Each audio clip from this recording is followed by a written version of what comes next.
I just wanted to smoke a cigarette in peace, but the monsters won't stop coming. Damn it. How did I end up in this world? The demon god was bored, so he decided to create a world called Halcyon. His goal was nothing more than entertainment through battles. But honestly, I think he's disappointed. In the last 10 minutes, he watched me cry because I couldn't light my cigarette and almost got killed by an angry rabbit. Not even the other humans respect me. Here I'm treated like trash. But I know a way to become stronger. The secret lies in the monsters. I must eliminate as many as I can. I can trade eyes and teeth for points worth more than money. But what really interests me is the heart. Inside them there's a core that, when consumed, simply increases stats. Even though the taste is awful and the core is low class, tasting like burned tire dipped in cough syrup, my strength increases permanently. I'll grow stronger by devouring them. And then someday I'll take revenge on those bastards who threw me here. I'll take revenge on the demon god. My revenge will be terrible, but my gastritis will be worse. I have this knowledge because I was lucky enough to find a teacher. He has no arms, so I have to feed him, and even light his cigarette. I saved him some time ago in the forest, and now he teaches me everything he knows. I'm his portable cigarette lighter now. Today, when I went to sell the items, I saw the warrior Lee Seojun. He is a very powerful high ranker. He had some rare monsters and their hearts hanging like trophies. How I wished I could eat one of those cores. How many levels could I gain? How many points would a monster like that be worth? Would it also taste like burned tire? Currently, my cabin far from the city already costs me 8,000 points, so I have to go to the city to sell monster loot. More precisely, the central tower of Muddy Village. That's where the general administrator of this city is, the demon Krista. With a snap of his fingers, he activates the mark on the hearts of everyone living in Halcyon. That's how points are recorded, and then quickly everything I struggled to gather was sold. It was so little that the demon even laughed at me. But one day I'll kill him, even if it's from laughing too hard. So I need to return to the hunt. I won't get stronger just by hating them. I need to consume as much as I can. This core has a variable effect depending on the person. According to my master, the average is 0.6 experience gained per day for most people. Our protagonist gains 0.02 experience per goblin core. Currently, there are 4 initial attributes and everyone starts at level 7, which can go up to 1, the strongest. For our loser who doesn't belong to any clan, he needs to consume at least 50 goblins per day just to keep up with everyone else. So he returns to the hunt, farming many monsters every day. It's been 3 weeks since he started hunting like this. His sword was already at its limit. While thinking about buying another, something appeared behind his back. The monster struck quickly. "Was it you who massacred my people?" he asks. It was the first time the protagonist had seen a monster that could talk, and unfortunately, there was no mute button. "You've probably never seen a goblin like me," he said. This was the goblin's defender, the chief Karakra. Only then did the boy remember that his master had warned him about intelligent monsters, but hadn't mentioned that they were arrogant. The goblin wanted to kill him at any cost. Besides being fast, he was very strong. Karakra even mocked the boy for being weak. He had built expectations, since many of his comrades had died by his hands. But he could defeat this human using only his fists. Finding it strange, the boy says that he talks like a human for something that was made in this world. Curious, the goblin asks what he's talking about. The truth is that over the last 3 weeks, he hunted between 40 and 60 goblins every single day, totaling over 1,000. This forest is very small and there isn't even a single goblin house. So how can there be so many every day? Is Karakra shitting goblins or something? What the boy means is that they are just monsters that respawn infinitely. Suddenly, the goblin starts laughing uncontrollably. He laughs so loudly that the boy's ears start to hurt. The goblin says that he himself is not disposable like the others, but that he also doesn't want to talk about it. Then he tells the boy to shut up and says he will reward him if he manages to cause him any injury. In other words, he'll have to defeat him to learn anything. The boy charges forward with everything, using the dagger as if it were a long sword, trying to create an opening.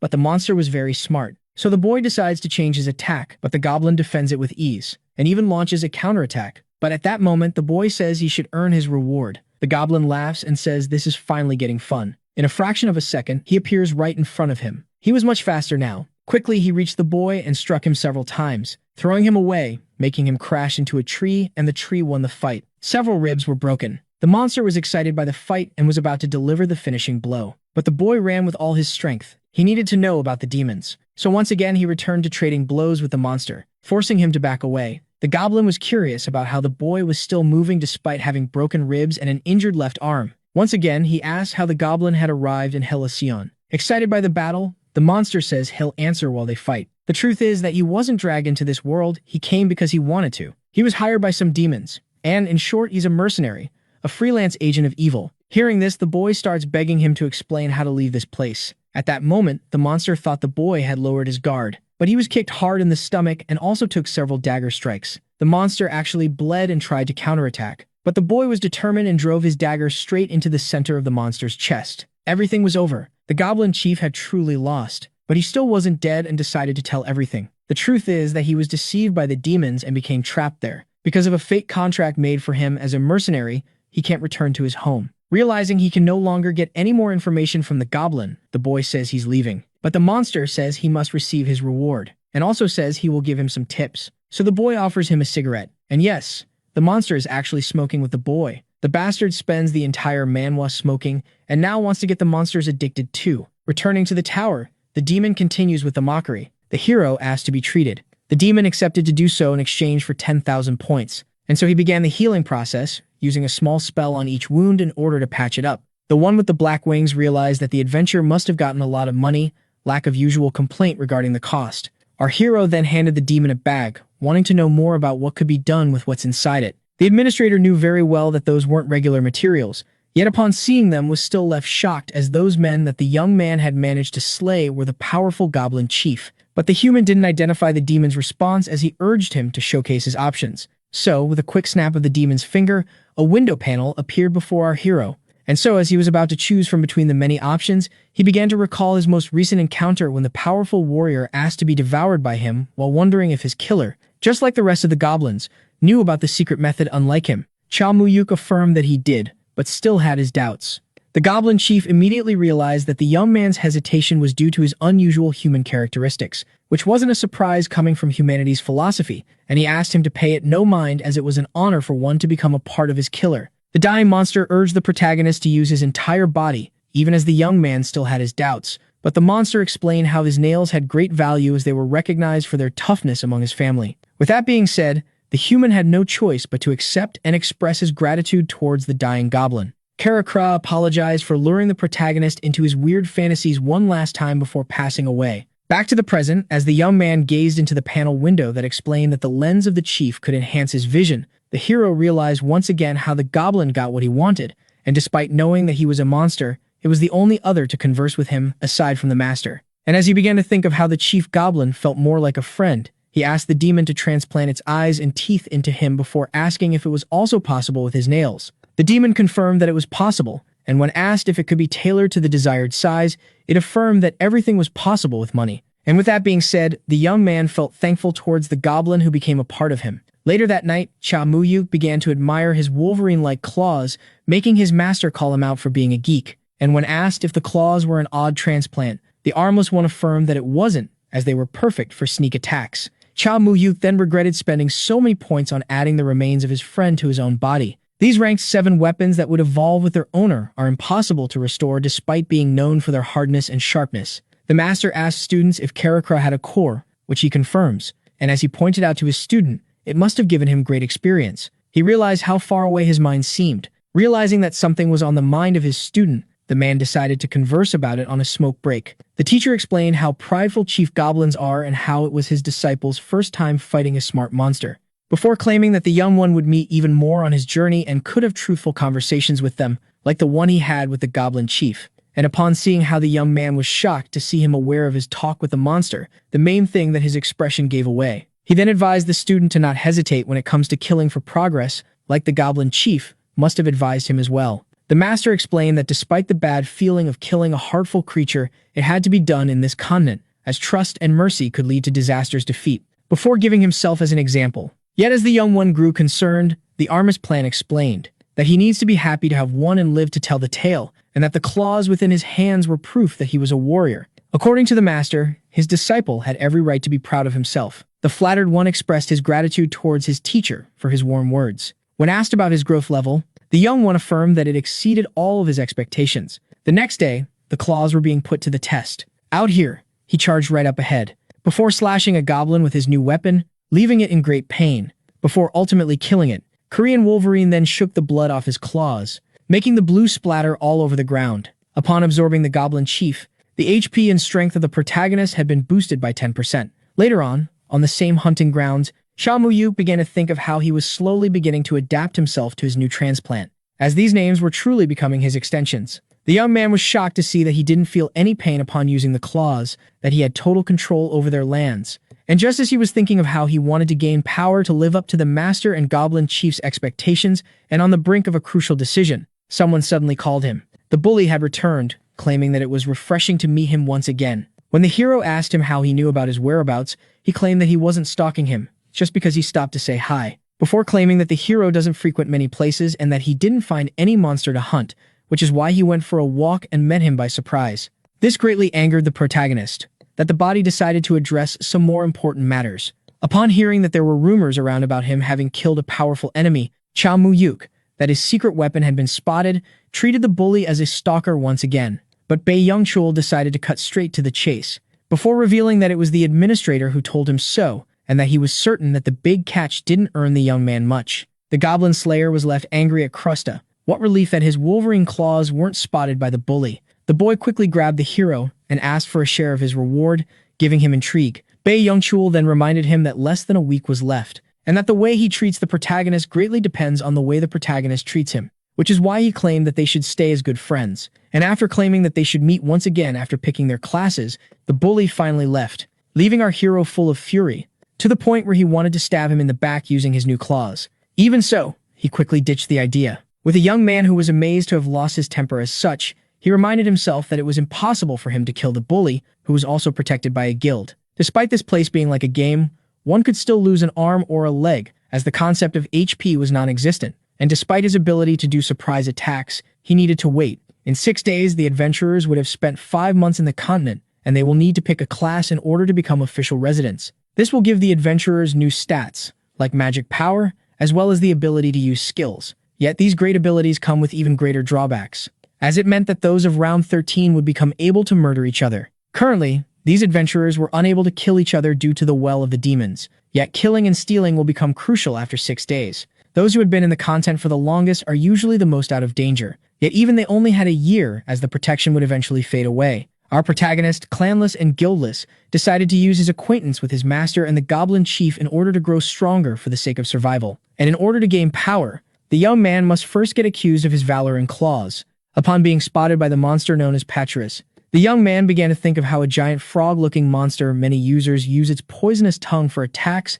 and possess great speed and jumping abilities. This was rather challenging to kill and was also deprived of core, which the hunter had always avoided. Even so, he found himself in front of the giant tongue today, seeing how he aimed to use it as a training dummy for his new weapon. With that being said, the young man launched himself and avoided the venomous tongue by an inch. With that, he cracked his smile as his theory had been confirmed. The protagonist who slashed the venomous tongue now had the ability to predict the attack pattern. With that, Patcherus was left in great pain. If you add, the giant human decided to not let the giant frog fight back and end it in the next attack. Yes, as he was about to deliver the final blow, the giant frog jumped into the air, reaching high into the sky, before repositioning itself and falling headfirst to the ground, like a meteor descending from the heavens. The giant toad also opened its mouth in order to swallow him whole. The young man, who was surprised by the speed, realized that he needed to retreat. Yet he quickly dismissed this idea, having decided to place his faith in the gift of the Goblin Chief, and so he raised himself, before jumping into the air and charging at the incoming toad. Human and monster were now face to face, and with that being said, the final clash had occurred. With that, the toad was rendered motionless. Its corpse was lying down next to our hero. He was still amazed by the fact that he had achieved victory in a one-on-one fight. These claws had proven themselves to be more formidable than expected due to their power and precision. This made him admit once again the power of the Goblin Chief. The young man, who was certain to have no challenge with his new weapon and his future class, had a matter to attend to first. What had to be done was something crucial to his growth and required great focus for the sake of his teacher and fallen friend. 6 days had passed. Our hero presented himself in front of the selection tower in order to pick up his class. And despite this matter being simple, he couldn't help but feel anxious. Even so, he decided to step into the tower. By entering its giant gates, according to the rumor, the one that would give him his class wouldn't be the general administrator, despite the inside of this tower looking like his domain. But just then, the Wolverine realized something odd, as a mysterious dark gift box presented itself in front of him. Upon seeing it, the hero began to have doubts about whether he should or should not open it. But after thinking for a small while, he decided to give in to temptation. And just as he opened it, a strange form came out of the box, before a massive explosion. With that being said, our hero was now in front of a giant smiling entity. This type of demon was one of the most despised by the protagonist. A plant field asked the young one to come closer, The entity presented itself as Jack in the Box and welcomed the protagonist to something it called the consecration of the first blessing. Jack asked the young one about his opinion regarding his sudden appearance, but our weirded out Cha Muyuk asked the creature if all of its race began conversations as such. The buffoon explained that the humor which he excels at was crucial for all demons, and then burst out laughing upon hearing the hero claim that he didn't have time to fool around and wanted to cut straight to the chase, and so he decided to grant the young one his wish. The clown then presented the Goblin Slayer with many classes. Jack had picked up the classes that would interest our hero the most, where he should just stop twice on the panel of his choosing. The protagonist, annoyed by the library of the demon, had a hard time choosing what he wanted despite having already made his decision. Despite class not being the most crucial part, one still had to be wary when choosing it, as each class granted an advantage known as colonial privilege benefit proper to it, with murder being the most picked class. The reason behind this was the fact that it enhances strength, which is the most crucial stat in this continent, with most of the biggest names having chosen this class. Our hero knew that if he became a marauder like his teacher, he would be able to benefit from his experience. Even so, he decided to go for a different class, which was Hunter. Jack praised the young one for his choice, informing him that he would start the procedure right away. And with the spell being chanted, the young man has forever been changed. Cha Muyuk was left stunned, as he had become an official resident of the continent, with double the head and 3 skills proper to his new class, along with having acquired the stat magic power. The annoying creature then asked the protagonist if he was pleased with his choice, so he affirmed that he still had to test it. Our hero assumed that this double in half would allow him to double his growth rate for HP when consuming goblin cores before opting to look at the magic status, and upon seeing that it was nothing special, he assumed that he would need to consume many cores in order to enhance it. But while thinking of how this new stat would affect his skills, Jack affirmed that he still had to pick a unique skill. And as the demon explained how this was the biggest blessing for beginners and started to recite the many skills, our hero demanded camouflage of the jeweled lizard. This intrigued Jack, so our hero stated his choice once again. The demon tried to argue that there were many other options, but the young man still insisted on his choice. The amused clown decided to grant his wish, asking him to not cry about it later. And just like that, Cha Muhyuk had acquired the skill he had demanded. Jack then asked the young man for the reason behind his choice, but upon seeing how he asked if he was forced to reply, the clown affirmed that he didn't, before suddenly changing forms. The entity seemed angry, as it popped up 3 additional eyes. Jack affirmed that his curiosity would be satisfied, and that the young man was forced to answer truthfully. The imposing demon reminded the young man that he should always try to be respectful in front of their superior race. Yet the unfazed hero asked the entity if it was truly determined to hear his true answer. And so the giant demon reverted back to his original form, cracking back up his original smile and claiming that the young man should relax as he was just playing around. Chao Muhyu couldn't help but be left angry. With that being said, Jack praised the young man for staying alive for that long before explaining that the real hardships would start now. After that, he picked up his class and saw the demon bid his friend farewell, wishing him prosperity. That the young man finally exited the tower. After some time, he entered a small alley into a village. Our hero began to sweat bullets as he tried to catch his breath. The protagonist assumed that he was going to meet his demise as he had never been this overwhelmed. This made him wonder about the aura of the stronger demons, seeing how imposing the class selection one turned out to be. With that being said, the protagonist began to doubt his own abilities to face the demons and escape the hell they created. That same night, the master was intrigued by the unique skill picked up by his student, yet the young man firmly affirmed his choice. When asked if he was aware of the reason behind the importance of the first unique skill, the protagonist affirmed that he did. Aside from the one granted to the adventurer in class selection, only one true way can allow the adventurer to acquire a skill, which was discovering that one could either purchase or obtain from a fallen monster, with its value being proportional to its rarity. Yet seeing how high their price truly is compared to the usefulness, the best method is to acquire them while hunting. And seeing how weak monsters drop weak skills, one needed to hunt powerful monsters in order to acquire great skills. The reason behind the first unique skill being so crucial is the fact that it is the only one that could be acquired without any hardships. The young man had his doubts when giving the reason behind picking up this skill, but his teacher asked him to speak his mind at once. According to our hero, camouflage of the jeweled lizard allows the reorganization of the status exact numerical value for a short time period, meaning that it could be used in any situation. The master affirmed his speechless student that there were many others with better skills. Yet according to the young one, those better alternatives were either currently hard to learn or hard to obtain, and that he had a reason for his choice, as this was a unique skill that didn't rely on magic power. And seeing how unique skills could be refined, camouflage of the jeweled lizard that had a 0.5% growth rate would surely become a wild card in his arsenal. The young man affirmed once again that he had made the right choice as it was suitable for his low magic power. This earned him the teacher's praise for his mature philosophy. And so the armless one practiced a smile, determined to bring out the most of this skill's potential, before explaining that he had a monster in mind that would be much better than goblins. The next day, in another part of the woods, our hero had finally reached the location designated by his master, and just then, he saw it. The monster mentioned by his master. The creature in question also spotted the protagonist. Chao Muyuk knew that this monster lived alone in a giant territory, making him perfect for long hunts. First, using him for practice would allow him to take down others and gain points. With that being said, Hunter and Hunted were now face to face. The core consumer charged, thinking of how it possessed a marble. With that being said, he decided to resort to unique skill, in order to focus all of his stats into strength and agility, for the sake of slaying this new foe as quickly as possible. Chao Muyuk didn't pay his decrease of his endurance attention as he was certain of finishing the fight with a single strike. But just then the young man was left alerted, as the monster readjusted itself, before delivering a powerful kick that countered his fierce claws. The monster with the broad head had overwhelmed the Korean Wolverine. Our hero, who had finally witnessed the fast jump attack of the creature, realized that it was his enhanced agility that allowed him to evade a deadly blow. The young man realized that the move of the creature took some time to reset and that it would have eliminated him upon direct contact. The protagonist decided to finish it before the skill could be reset. Upon seeing how his attack didn't connect, he assumed that he wasn't fast enough.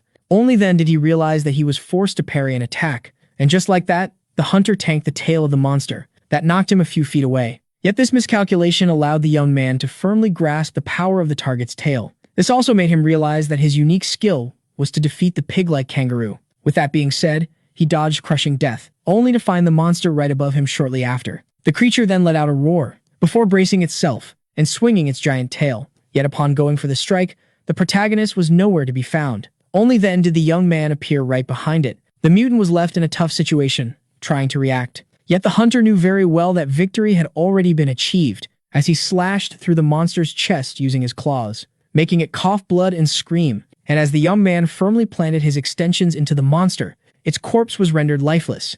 The hero tried to recatch his breath, now that the creature had fallen to the grasp of death. With that being said, our hero lay down on the ground and reached his claws to the sky, while thinking of how he managed to achieve victory with much more ease than predicted. Chao Muyuk found that the fight ended quickly, even for a monster with thin skin. The young man began to think of how the nails of his friend combined with his skills, as well as the stats he had accrued on for the monster, and the thing he aimed to acquire would give him even more power. Just like that, the fortunate hunter was now in possession of the monster's core. Upon consuming it, he found that it was more delectable than that of a goblin. The protagonist was then left amazed upon seeing how his strength had been enhanced by 0.16%. This left him overjoyed as his gains equaled the combined enhancement of 6 goblin cores. With the items now in hand, the general administrator pointed out how the number of tailbones, livers, and tendons from the koilo brought by our hero amounted to 1,190 points. This pleased the young man, as upon hunting the monster for almost a month, he had acquired 29,450 points in total. He kept on increasing his daily ratio of koilo kill count to 360 inches total. The effects of the cores also pleased him, as it was like none other. But as he began to think of how this creature, who was more little than goblins, profitable course and better point gain, he was interrupted by the demon, who urged him to go outside if he didn't have anything else to do in his shop, but the protagonist affirmed that he still had some business.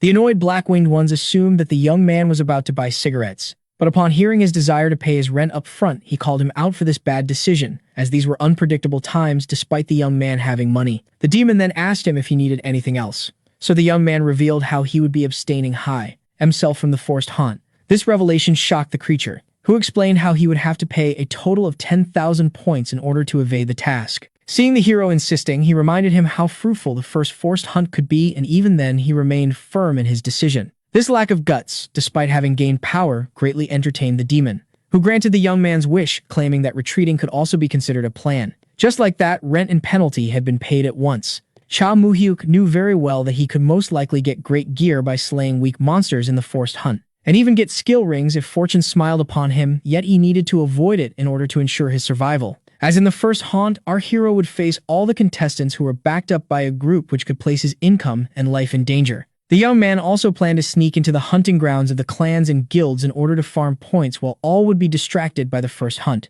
Seeing how, despite the effectiveness of skill rings and gear points would always open more possibilities, the protagonist was certain that he made the right call as he returned home. Yet upon seeing what was inside, he was left horrified, as his master was lying on the ground, Cha Muyu quickly rushed to check on his master. The man explained how he had just been exposed to a few slaps. With that being said, the disciple rushed to install his master in a comfortable position before asking him about the culprits. The one who had beaten up the master turned out to be a man known as Park Hyun-soo, an acquaintance of the protagonist who he had met a week after arriving here. Park Hyun-soo, who tried to use the protagonist in order to earn himself some points, would surely not have approached the master if he was in his peak condition. When asked for a reason behind that violence, the teacher explained how some guilds forming an expedition squad needed some intel from him. Since many areas in this continent were undiscovered, unveiling them would bring great fortune, which is why he got beaten up, as he had info on an unknown area. This confused the young man, seeing how the thug could have easily and formally asked him. Yet the master affirmed that they didn't need to do so, seeing how he was a weak source of intel with a known location,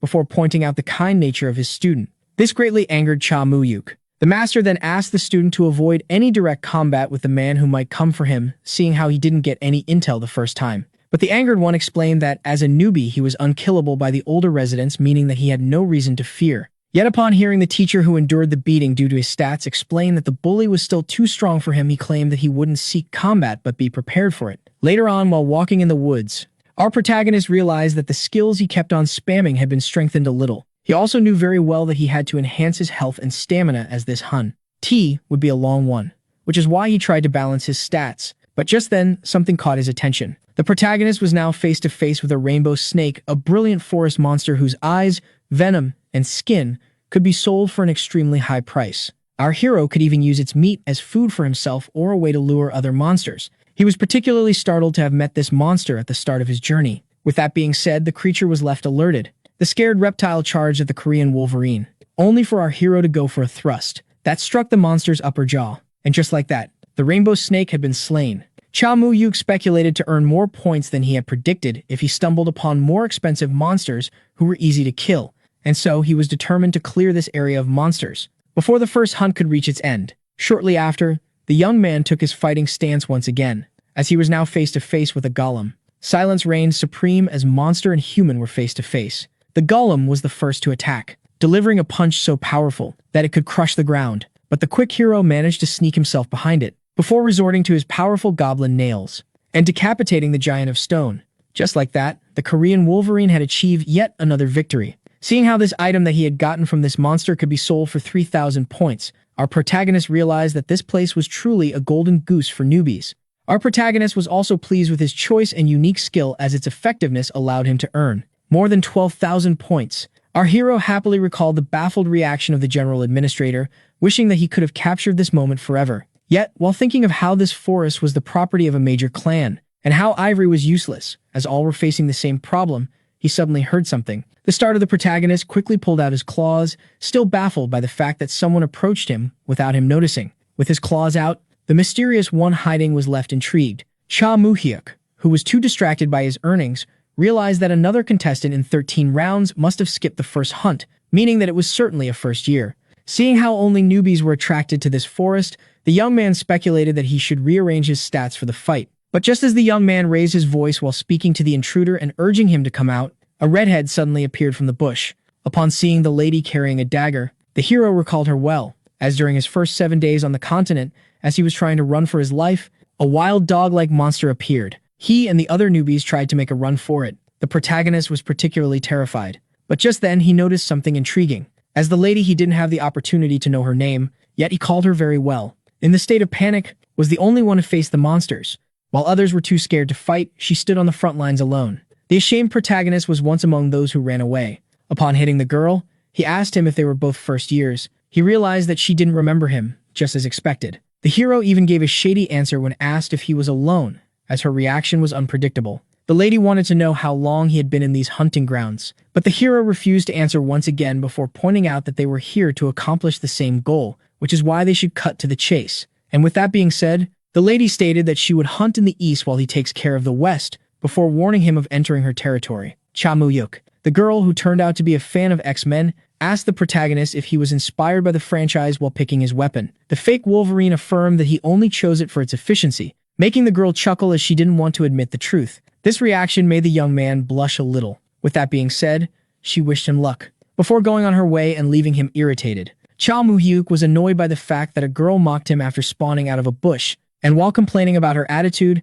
he began to think of how relieving it was to see that their interaction ended in peace. Our hero also decided to keep an eye open, seeing how a potential betrayal was still in question. But upon recalling her angelic laughter, the young man began to blush once again. Even so, he decided to pull himself together and hunt before any other interruption occurred. Hunting would be the best way for him to keep his mind in the game and finish his task quickly before returning home. Shortly after, the protagonist began to think of how his constant weariness was doubling the efforts on him while exiting the forest after a successful day. This made him realize how convenient allies could be before thinking of how the girl seemed to also be on her own, which left him intrigued, seeing how she should have entered a good guild with her set of skills. But as he began to wonder about the reason behind her solitude, he quickly shook off the idea, claiming that he would head back immediately in order to have a meal and get some rest. But just then, the core consumer noticed his first goblin. Thus, the hero decided to do his thing before going home. The creature was left confused, and before it could even react, the predator had already grabbed it, before making its broad spill everywhere. Cha Mu-hyuk located what he sought from the goblin, who became too much of an easy prey. With that being said, he consumed the green marble, and while he was preoccupied with being disgusted by the taste, he was suddenly spotted. This left him startled, as it was none other than the girl from before. The disgusted lady thought of the protagonist as a madman, while he was left horrified, seeing how his secret had been unveiled. The protagonist was irritated by this sudden meeting, annoyed by the fact that the lady ended her hunt at that crucial moment. Even so, the lady that was calling him a madman shouldn't have spotted the marble, judging by her disgusted reaction. The baffled redhead assumed that our hero had consumed the heart of the monster. He tried to argue that he was poor, yet she affirmed that this doesn't make him less of a madman. Yet, as the young one tried to explain himself, the lady claimed that she didn't expect to have haunted next to a mad psychopath. Seeing this hostility, our hero affirmed that he could explain himself, yet the lady didn't want to hear any of it, considering him a madman. Just that she was determined to kill. Cha Mu-hyuk pointed out how odd it is for her to try and eliminate him without giving him a chance to explain his actions.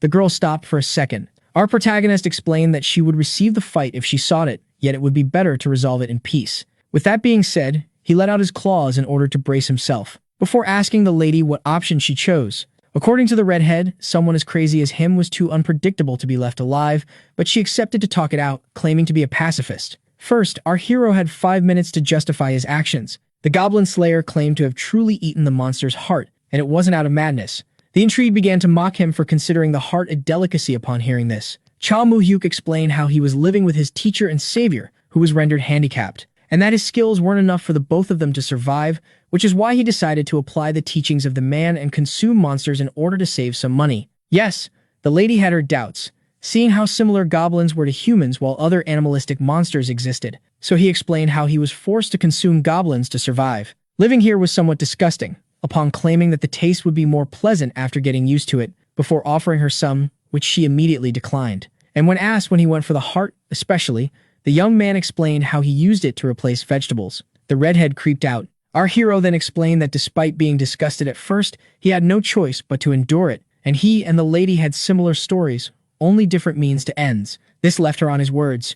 With that, the Wolverine affirmed that he wasn't a cannibal and affirmed that if she didn't believe him, as he pulled out his claws, that she was free to go for the other option, and that he would do his best to achieve victory, seeing how he owed something to someone. The redhead decided to not bite into the story but decided to let it go, as she was exhausted from the hunting and didn't have enough proof of his insanity. Even so, she affirmed to him that at the slightest sign of madness, she would surely charge at him. She also explained that he was free to hunt here once again but to stay out of her territory, seeing how he wasn't worthy of her trust. And with that, the lady bid our hero farewell while insulting him in a low tone that he managed to hear. The relieved Cha Mu-hyuk decided to be more aware when consuming corpses, seeing how he had almost been uncovered if it wasn't for his made-up lie. He then began to reflect on the tiring personality of the lady that would surely pose a problem the next day. The next sun finally died on the continent. The young man arrived at this scene, rather happy with his new equipment. The protagonist had bought a piece of buffalo leather armor, which was a rank 7 low durability light item that cost 45,000 points.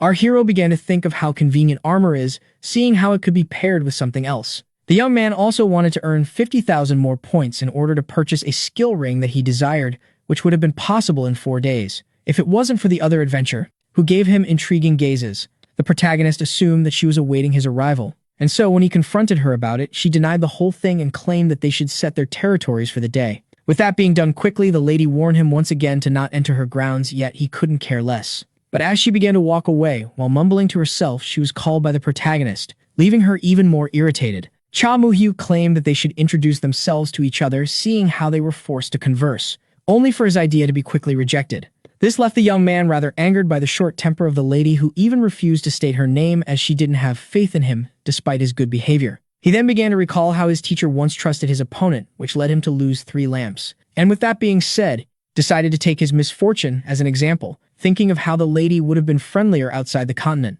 The annoyed hero then decided to take a small smoke break, only to hear an unexpected voice. That left him alarmed as more people appeared in the forest. He quickly hid behind the city, thinking of how the intruders must have also skipped the hunt. And with the 2 new faces in the brilliant forest, the smoker was left on his guard, having recognized both of them as from the same round as him. Even so, he could only remember them by the fact that they were non-Koreans. The 2 men discussing how they should have enough points and gear for them to pillage. And as they continued their conversation deprived of honor, the disgust, this protagonist realized that they planned on ambushing the lady. After thinking for some time, he thought it would be wise to dispose of them for his own sake, as they were planning on ambushing the girl and roaming in the forest until the end of the hunt. Yet despite not knowing how powerful these 2 were, he assumed that since he and the lady matched them in number, fighting them was worth a try. Yet, as he began to plan on killing the first by surprise and slaying the second on his own, he realized what he just thought, as he had easily planned on taking his first life without giving it a second thought, making him assume that he was changed by the goblin hunting. This also made him recall his victory over the goblin chief, but just then he was about to back out of it as the ambushers were about to error. So he decided to push this matter aside and concentrate on them. The fat one asked his friend to conceal himself while he searched for their target, and after a short while, she was finally spotted. The lady with a dagger was fighting a giant insect that was giving her a hard time. The fat one instructed the other to hide in the bushes. Out here, who assumed that they were waiting for the right opportunity but couldn't hear them, assumed that the lady should easily take care of the both of them. But just then he noticed that one of the ambushers wasn't holding a weapon, and that the other was about to unleash a sneak attack that he must interrupt at all costs. First, he decided to track the blonde one. As the lady's fight with the ant was about to come to an end, the thug realized that it was almost time for the ambush. In the end, the girl decapitated the giant bug, rendering her the winner of the fight. Seeing this made the young man realize that the ambushers were about to act, so he decided to resort to his unique skill, in order to enhance his stamina and agility and take them down in a short time, while deciding to rely on stealth in case of emergencies. At the same time, the redhead began to think of how her prey was tougher than expected. She was about to check her prize. Shurikens had been pulled out. Our hero was left annoyed, as he should have predicted that they were going to use long-range attacks. With that, the thug prepared to launch his projectiles, so the young man rushed to stop him. Yet it was too late. As the shurikens had already been thrown, Cha Mu-yuk instantly warned the girl to duck. This made her turn around, startled. Seeing this, the fat one came out of his hiding spot, annoyed by the fact that the girl wasn't alone. Just then, she had been hit in the shoulder and the thigh. The criminal demanded to know who the party pooper was. With that being said, began the clash between the hunters of round 13, with the fat one charging at the lady, who clashed with her dagger using his bare hand. And while she was annoyed that he was using a skill, he urged his partner to finish his opponent at once. A task that's the image it went to execute. The young man realized that the old one was about to use a body kick, so he planned on parrying and taking a few steps back. But when the kick was executed, he was left startled, having realized that his opponent knew martial arts. Just like that, the young man had been kicked in the face, and with that being done, the thug began to laugh proudly, claiming that he was stronger than the others from round 13. Yet at that moment, Wolverine was more preoccupied by the fact that the kick tickled, leaving the kicker intrigued. With that, our hero casually punched him in the face, knocking him down while still being confused about how the damage of the kick was rather weak. Meanwhile, back at the other fight, the lady, who realized she was facing a kickboxer, was surprised by her opponent's speed. Just then, he charged at her, resorting to his skill once again. The guy realized that she couldn't await the incoming blow, so she had no choice but to block it. Even so, she was knocked into the air, before falling back on her back. The criminal praised her for showcasing such skills despite being injured, as he decided to finish her off. But just then, he was left alarmed, upon realizing that the young man was about to punch him, but the fat one quickly blocked the incoming blow. He then proceeded to call our hero a rat for following them before asking what happened to his ally. Being treated as a pest was found ironic by our hero, seeing how they were the true ambushers. With that being said, Cha Mu-yuk proposed to puncture his opponent's face. Yet upon being bombarded with a barrage of punches, our hero realized that this man who knows martial arts was a marauder. The endurance of the protagonist began to annoy the thug, who claimed that if it weren't for those irritating game-like perks, he would have already won the fight, as well as his friend who just died. But the hero affirmed that he was alive. Just then, the fat one got through the defense of the protagonist, asking him if he was expecting praise for his mercy. And with that being said, he delivered a powerful punch to the gut. The smoker was amazed to see that despite his protections, he was still feeling pain. Even so, he was determined to achieve victory. This attitude made the criminal recognize tenacity. The man then grabbed him by the hair, pointing out his martial arts skills that were inferior to his. Our hero was filled with frustration. When he asked the man if he planned on eliminating him and the lady, and after pausing for a small second, he burst out in laughter, affirming that this was the purpose of a surprise attack, thinking that the young one was back to beg for his life. The criminal then affirmed that begging would be useless, seeing how the fight had already been engaged, so the young man affirmed that this wasn't the case, as he placed his fist on the man's heart, who mocked him, thinking that this was a weak punch as our protagonist asked him once again if he truly wanted to take their lives. And as the man confirmed once again, the protagonist found his expression filled with sadness. As he executed the man, blood began to come out of the mouth of the criminal, who just realized that he had been taken out by a secret weapon. Before falling dead on the ground, Chow Mu-yuk was surprised to see that the same voice he feels when eliminating goblins manifested itself upon killing this man. He could only feel the satisfaction of victory and the damage of the battle. This made him assume that hunting had truly changed him. Just then, our hero was approached by the lady, who, despite being confused, recognized that the young man had saved her life. As the protagonist explained how he had spotted them by coincidence, she had shown them mercy in the past, which they didn't appreciate. When asked why she was helped out, the hero explained that it was only rational, seeing how he would have become their next target. With that being said, the blushing redhead finally expressed her gratitude towards her savior. This left him stunned, to a point where his silence confused the girl. And so he claimed that he wanted to hear her words again, as the shock of the fight rendered him deaf, leaving her annoyed. But he affirmed that it was the least he expected, seeing how he got hurt protecting her. As the embarrassed redhead thanked him once again, claiming that she would repay the favor, our amazed young man claimed that he wanted to hear it one more time, leading to him being grabbed by the collar. But just then, they heard grunting by the tall one, who was still amazed by the fact that his ally, who should be the most powerful of the Ru, had fallen. Seeing how the old man, who had faith in his companion, approached them so casually, made the protagonist realize that he wasn't very smart. Just then he realized that the lady was angry beyond reason. Her rage terrified the criminal, who decided to make a run for it.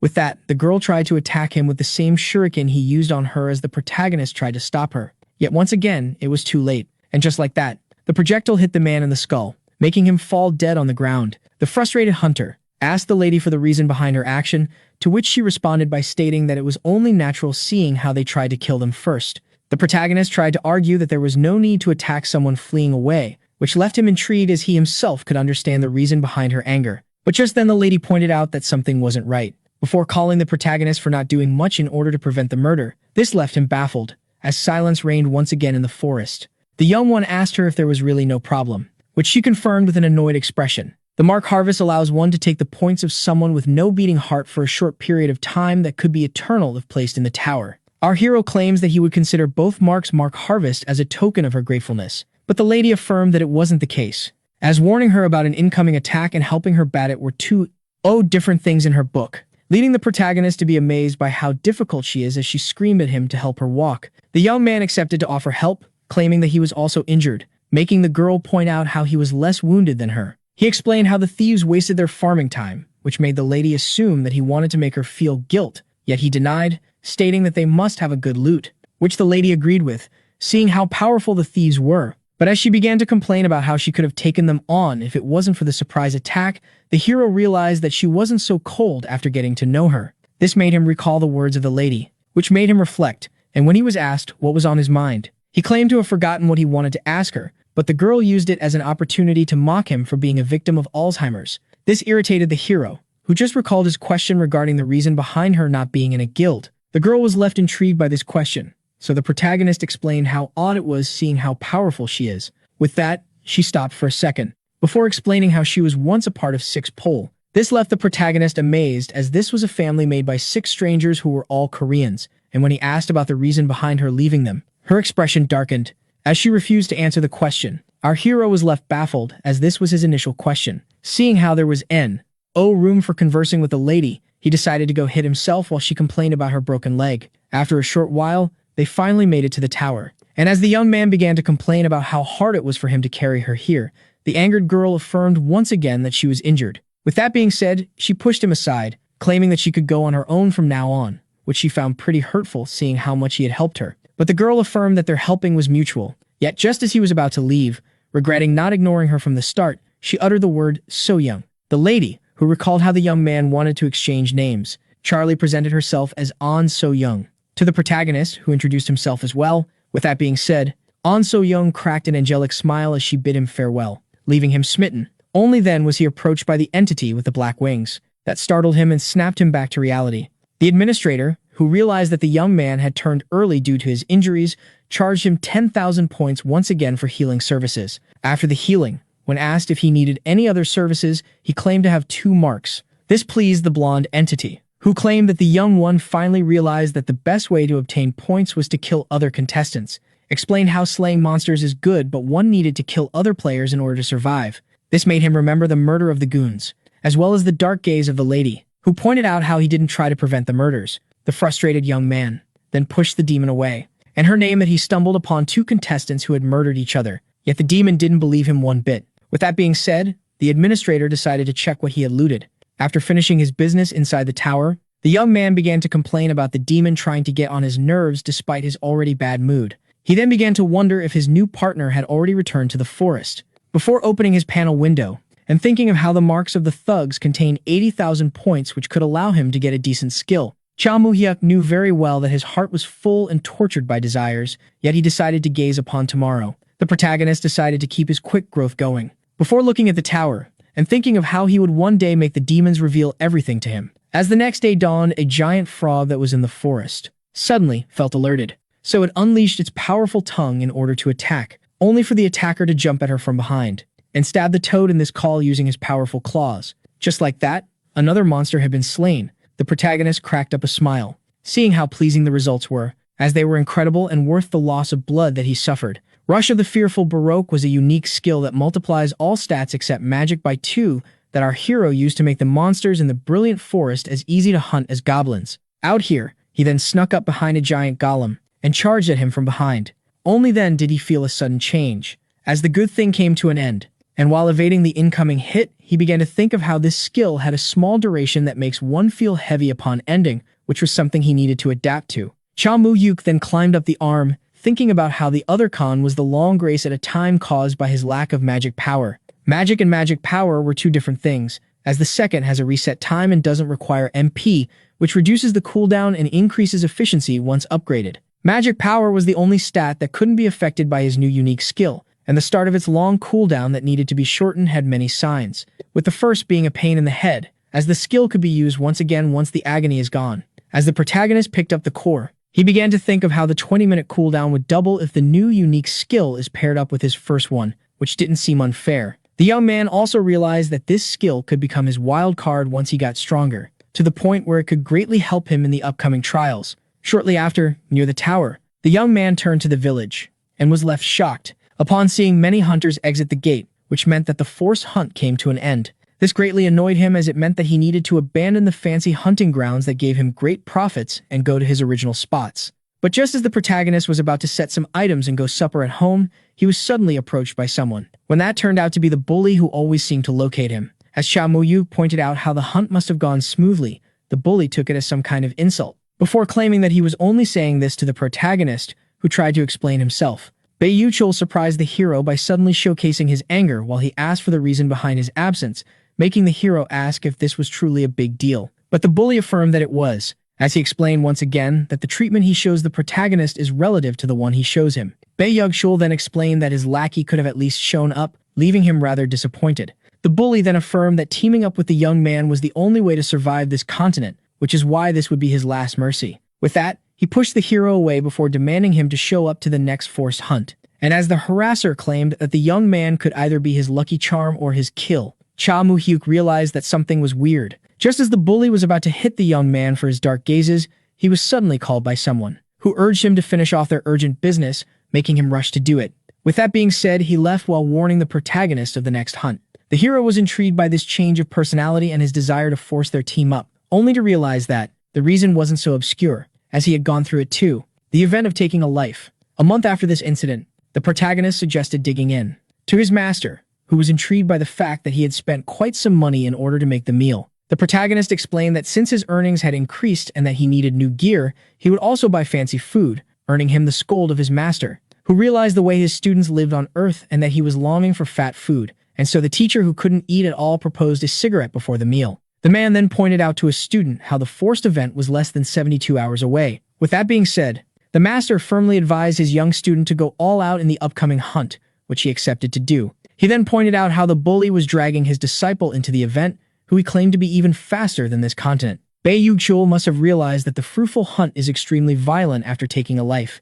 The master then explained how one must have a lot of wild cards and how the protagonist should ignore his kind nature there and that he was already prepared to do it. This left the young man shocked, as he called the first person he killed, claiming that he would remember the advice of his master. With that being said, the one with no arms was left reassured. Before apologizing for bringing up such a sensitive matter and proposing to dig in, starting with the chicken, the protagonist expected his master to be aware of his first kill despite not having told him, and so he was determined to do his very best to survive. In order to escape the continent along with his teacher, 3 days later, so the portal was finally opened. All contestants were bracing themselves, as the forced hunt was about to begin. With that being said, ready for the upcoming brutal event, the protagonist tried to calm himself down by remembering his growth. With that, he was finally ready to enter. And so he walked into the portal. After a blinding light, he found himself in a dark place with a purple moon along with the others.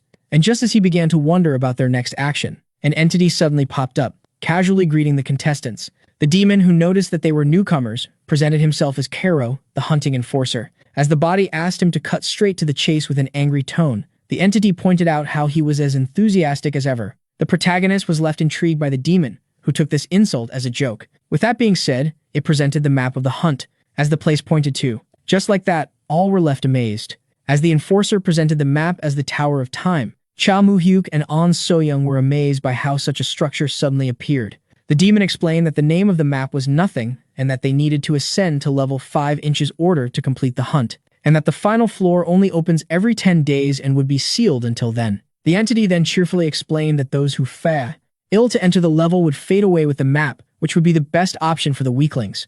And as the protagonist realized why this creature was despised by everyone, it procured watches in order to watch the time. The second rule claimed that no one could get piggybacked as one needed 100 kills to enter the final level. Rule number 3 is that the monster processes black coins called tower tokens that cost 1,000 points each, as well as skill rings. The entity then playfully informed the contestants that they were free to take the watches from the others in order to add their KDA to their own, leaving the contestants in chambers. Out here, he realized that it insinuated that one could kill powerful contestants in order to save his energy. Rule number 4 is that all living beings would discover the location of anyone who spends more than a day inside the same floor, leaving the bully particularly shocked. His teammate pointed out how it was a hustle for their big group. Well, he claimed that this was no surprise coming from the demon. Bei Yugchul reassured his teammate that their powerful group had nothing to fear. Even so, he knew very well that he was the powerful one, and that his teammates were just pawns to manipulate and dismiss. The lady realized that the final rule would increase the number of fights occurring on the map, while the protagonist realized that he was in a tough spot,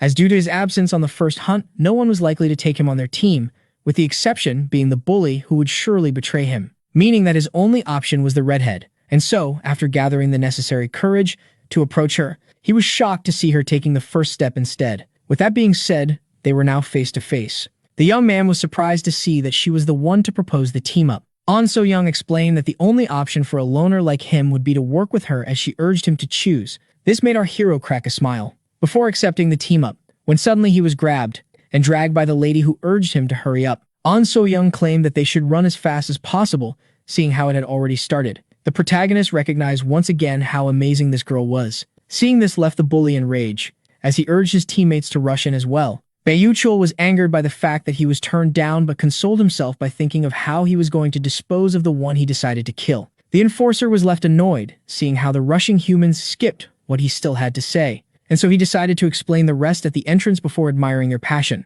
Meanwhile, the hero who claimed that speed was great explained that they should plan together before doing something like that, but his partner affirmed that they had no time as talking was wasting their precious and crucial time. The young man assumed that he might have made the wrong choice, seeing how his partner charged in without thinking about potential traps. An So-young decided to talk about just like our hero wanted, as she asked him about the staircase he desired to take. After thinking for a small time, our hero declared that it didn't matter, seeing how they didn't know what lay ahead, which his partner agreed with, as well as the enforcer, who suddenly popped up behind them, moving them horrified as he explained how despite everyone being different, they had the same difficulty, meaning that their choice didn't matter. The angry lady called out the enforcer for his race, always carrying the humans, so he explained how it was his way to help them relax. While our hero, who realized that this one was just as annoying as the clown demon, asked him if this star war was similar to the one in the village. And when asked to elaborate, the protagonist asked him if there was going to be a separate dimension for every team. Cha Moo-hyuk explained how the administrator appeared to each contestant at the same time.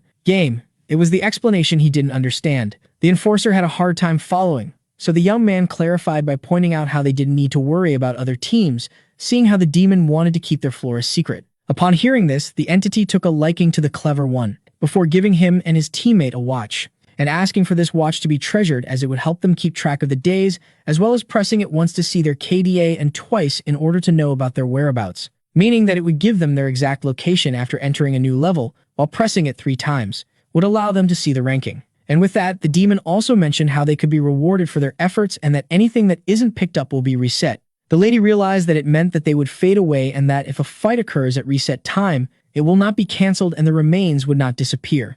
And as the protagonist realized that it would be challenging to find somewhere to hide with their items, the explanation came to an end. An So-young asked him if he didn't leave any detail behind, making the enforcer affirm that they wouldn't find happiness if they can't have faith in others. What she found ironic as it was coming from a demon, as her partner explained how he goes for the third option on QMC. The girl agreed to let him choose, seeing how she doesn't resolve to this method, claiming to be a brilliant student. The enforcer realized that the entertaining protagonist was the one Jack told him about. Suddenly, he realized that he had forgotten a detail, before quickly remembering it, regarding the stairs changing location every day and that everyone would go back to the first floor on day 9, which she decided to reveal to no one. At the same time, our heroes climbed the staircase and entered the first floor that was decorated with an odd taste proper to demons. They then decided to take a look at their coordinates. Yet the young man had no clue how to use the data despite knowing that they were on floor 3. His partner explained to him how X designated left and right while Y was for back and forth, theorizing that the unit they were using was meters.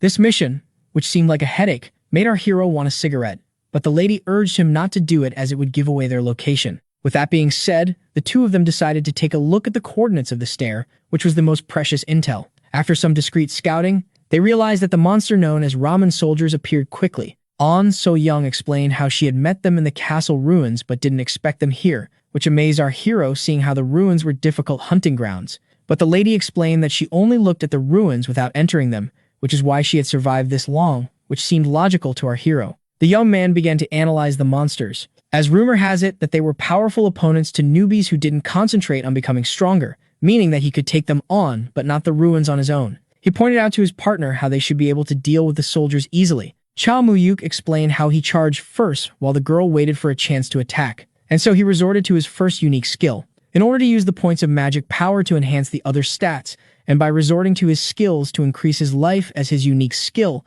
he would be able to temporarily grant himself a rank 6 agility. Just then he called the giant lizard, who was confused. Timu then charged at Alibaba Killer Croc, that tried to defend itself using his sword. But the protagonist affirmed that this would be pointless, as he quickly cut the lizard with his claws. Yet upon seeing how little damage he inflicted, the hero assumed that he didn't pack enough punch. But with the monster now injured, our hero charged at him once again, leaving his partner amazed by how fast he was. With that, An So-young began to wonder if her ally was truly rank 7. Just like that, the ramen soldier fell to the goblin claws. The relieved protagonist was surprised by how easy the task was while his partner pointed out how she wasn't needed. Our hero asked her to stop with these silly jokes, yet she affirmed to have never encountered someone this fast before. So he explained how it was the fruit of his skill that had a short duration. But as he seemed to have more to say and was struggling to let it out, the angered lady urged him to speak his mind, so he reminded her of her particular diet, leaving her confused at first, only to quickly remember that she was paired up with the monster eater.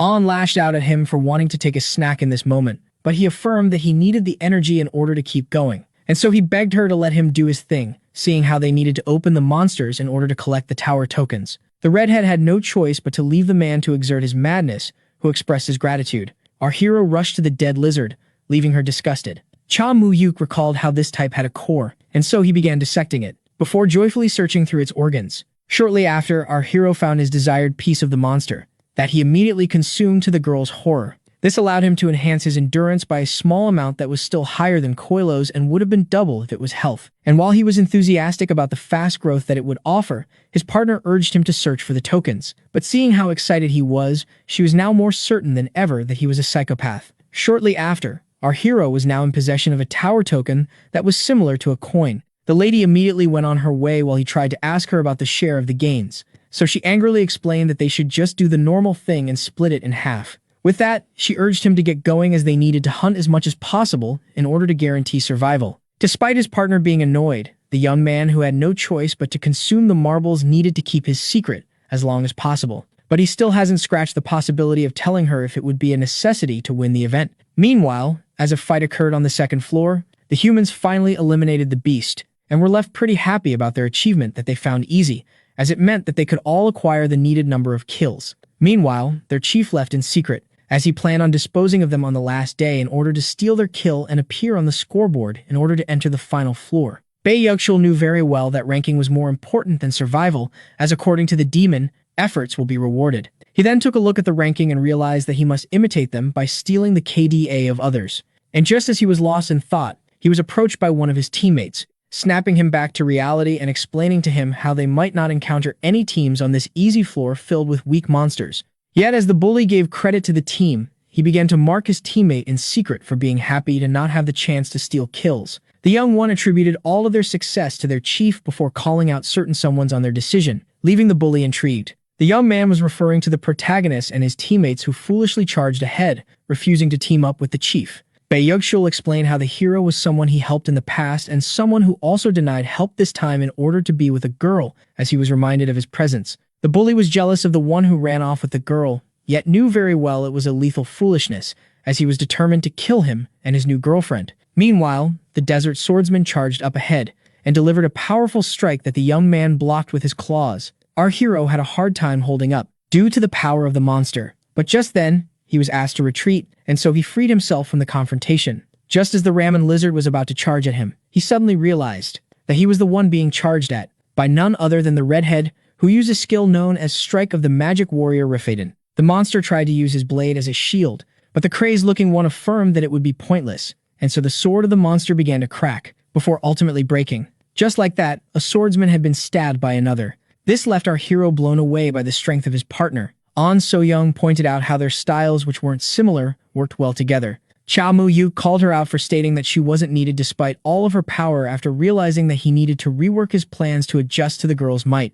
As the token was picked up, the girl reminded the boy that it was her turn to get it, which he urged her to do, before consuming the core, in order to enhance his strength while thinking of how chores were coming in these monsters that would continue to make him stronger if he kept hunting and consuming. The only problem was the plan they had to take them down. As the lady, who revealed herself to be a marauder, possessed an unblockable skill that he should be very wary of, on top of being the only one killing monsters. Our hero truly wanted to have faith in her, but upon remembering the advice of his master, he left his partner intrigued as he suggested a change of plan. As the deity realized that he deemed her unworthy of trust, our hero stated that he wanted to do things the better way. So after giving it a small thought, An So-young accepted to hear him out. Surprised by her open mind, the young man stated that they should take a different approach than the one they required him to distract while she gets to kill. So instead, he proposed making the back of the monster face the lady in order to make it easier for her to stab. And when asked about her opinion on this plan, the warrior claimed that it would surely reassure the mastermind, as he wouldn't have to worry about her suddenly betraying him and would allow them to split the kills in half. And so she angrily decided to proceed once he tried to defend himself, only for our hero to be met with a dark gaze that left him shocked. An So-young explained how they teamed up for mutual interest, meaning that such ensuring plans weren't something to be justified as they needed to stick together until the end. The hero who offended the lady by accident left her with a sad expression. Shortly after, our hero was facing a soldier, and after the struggle, the young man began to overpower the creature. Upon seeing how it couldn't resist anymore, he quickly knocked it back before using the nails of the goblin chief in order to puncture it down. Just as the creature was severely bleeding, he pierced its armor with his powerful claws before resorting to all of his strength in order to lift it up before slamming it down.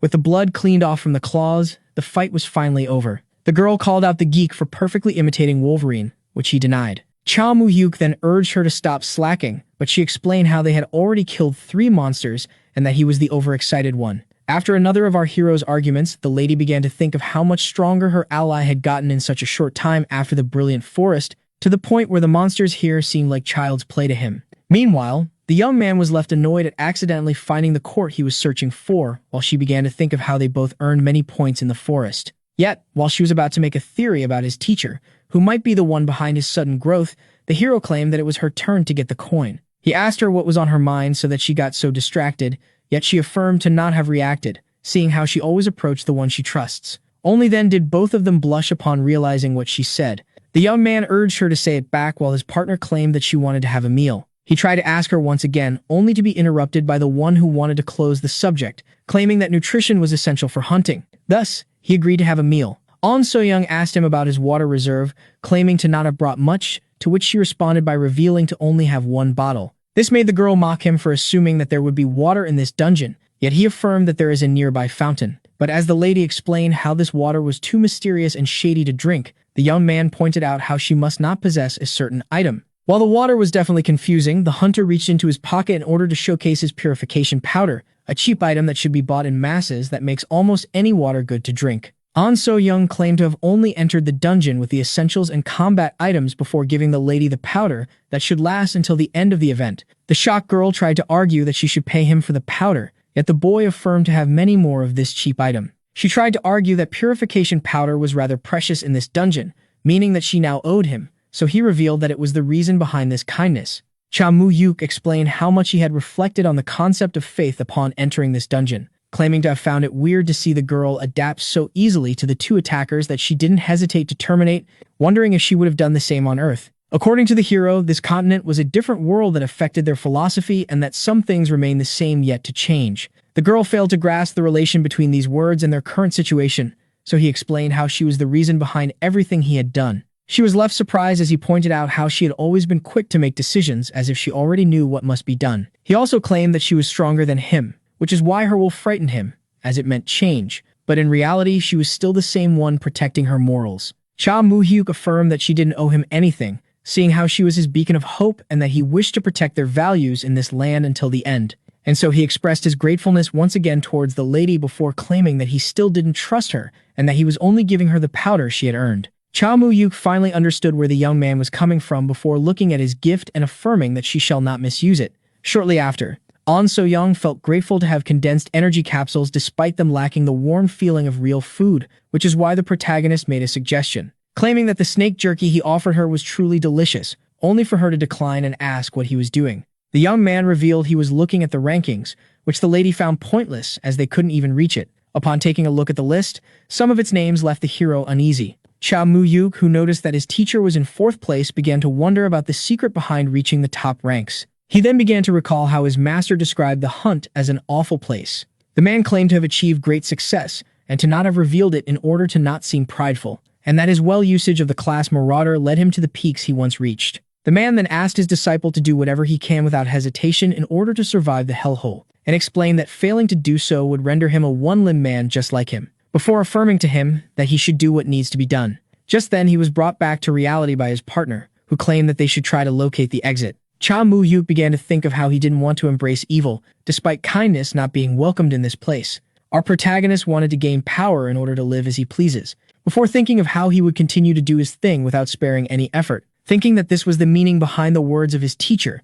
Thus he was once again determined to gain power. After some time, the exit had finally been located. I want you to point out how they had spent half a day in this level, while his partner stated the distance they had traveled. She then explained that they had walked 4.5 kilometers and that they needed to walk 2.5 more in order to exit the dungeon. And as the protagonist pointed out how they had been lost in this labyrinth for 13 hours, he pointed out that this magic tower is much bigger than it seemed. Cha Mu-yuk, who realized that they couldn't approach the exit due to the risk of meeting other teams, was asked to not forget the coordinates of the exit. Our heroes then recalled the enforcer, claiming that their location would be revealed every 24 hours, meaning that they only had 11 left, so the lady proposed to take the stairs. The young man pointed out how the 24 hours would be reset after climbing floors, while his partner stated that it would be best for farming to stay a long time on a single floor. And as the core consumer pointed out how the monsters here were rewarding, his partner brought up sleep, claiming that 6 hours should be enough, which the hero agreed with before pointing out how they would still have 5 free hours. With that being said, the two of them decided to use their remaining free time in order to farm as much as possible. And so our heroes decided to charge in once again. while the protagonist realized that they had just enough time to kill 50 lizards, meaning that he could at least get 40 cores that would greatly boost his progress. The thought of the rewards made him crack a weird smile that creeped out his partner. Shortly after, the 5 hours had come to an end. As the young man claimed to be exhausted, his partner stated that it was amazing of them to hunt for 18 hours straight. Chao Muyuk found the results very pleasant, as they had earned 86 tokens on top of his stats, having greatly been boosted due to his marble diet. He was even left overjoyed upon looking at his window panel, as keeping on this growth rate until the next day would allow his skill rush to make all of his stats except magic rank 6. He thought he would be invincible for 5 minutes. With that being said, the protagonist was once again glad by the choice he made upon picking his unique skill. He decided to keep his progress a secret, as it was too early to reveal the hidden effects of the course to his partner. Just then, the redhead advised him to always look ahead in case any powerful opponent appeared, so the young man claimed to be already wary. Shortly after, they had arrived at level 4 of the tower, and while the girl found it odd that it looked like your mind, she was left intrigued by her partner, claiming it to be convenient. So he explained how they could use the many items here in order to build a secret shelter where they could safely sleep. But the warrior affirmed that this would be impossible, as anything big enough to contain the two of them would be too suspicious. Realizing the error of his ways, the core consumer proposed to dig a pit instead, and upon seeing how his partner was confused, he explained that this was the underground hole that soldiers used for sneak attacks. An So-young quickly assumed that he wasn't as young as he looked and the military officer, so he explained how he learned this trick on TV.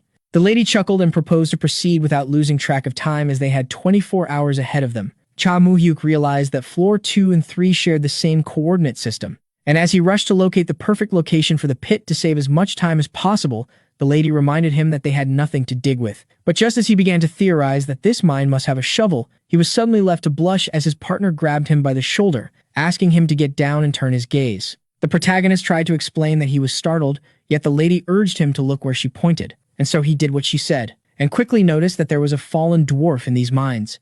An So-young back 13 made to stay hidden. The core consumer, who couldn't see well due to the dark, explained how dwarves hunted impacts unlike this one while the sword made them propose to stay hidden. She was then left shocked as the hero managed to perceive that the enemy wasn't with a group. The protagonist explained how he had the eyes of his good friend, that he only realized the potential as he had never hunted without light before. Cha Moo-hyuk was rendered with a sad expression as his late goblin friend managed to help him even in the mines. Seeing how this level had a dirt floor and that the monster possessed a shovel seemed very well placed to the point where it was odd. Yet the Korean Wolverine pulled out his claws, claiming that they couldn't observe forever, as he and his teammate charged at the fallen dwarf in order to uncover the upcoming events. Shortly after, the protagonist was amazed by how light the shovel truly was, as it seemed pretty heavy in the hands of their last spray, according to him, as his partner urged him to dig the pit. Just then, the warrior pointed out that it was now time for his meal, but was left amazed upon seeing that he was a picky eater, seeing how dwarves looked too much like humans.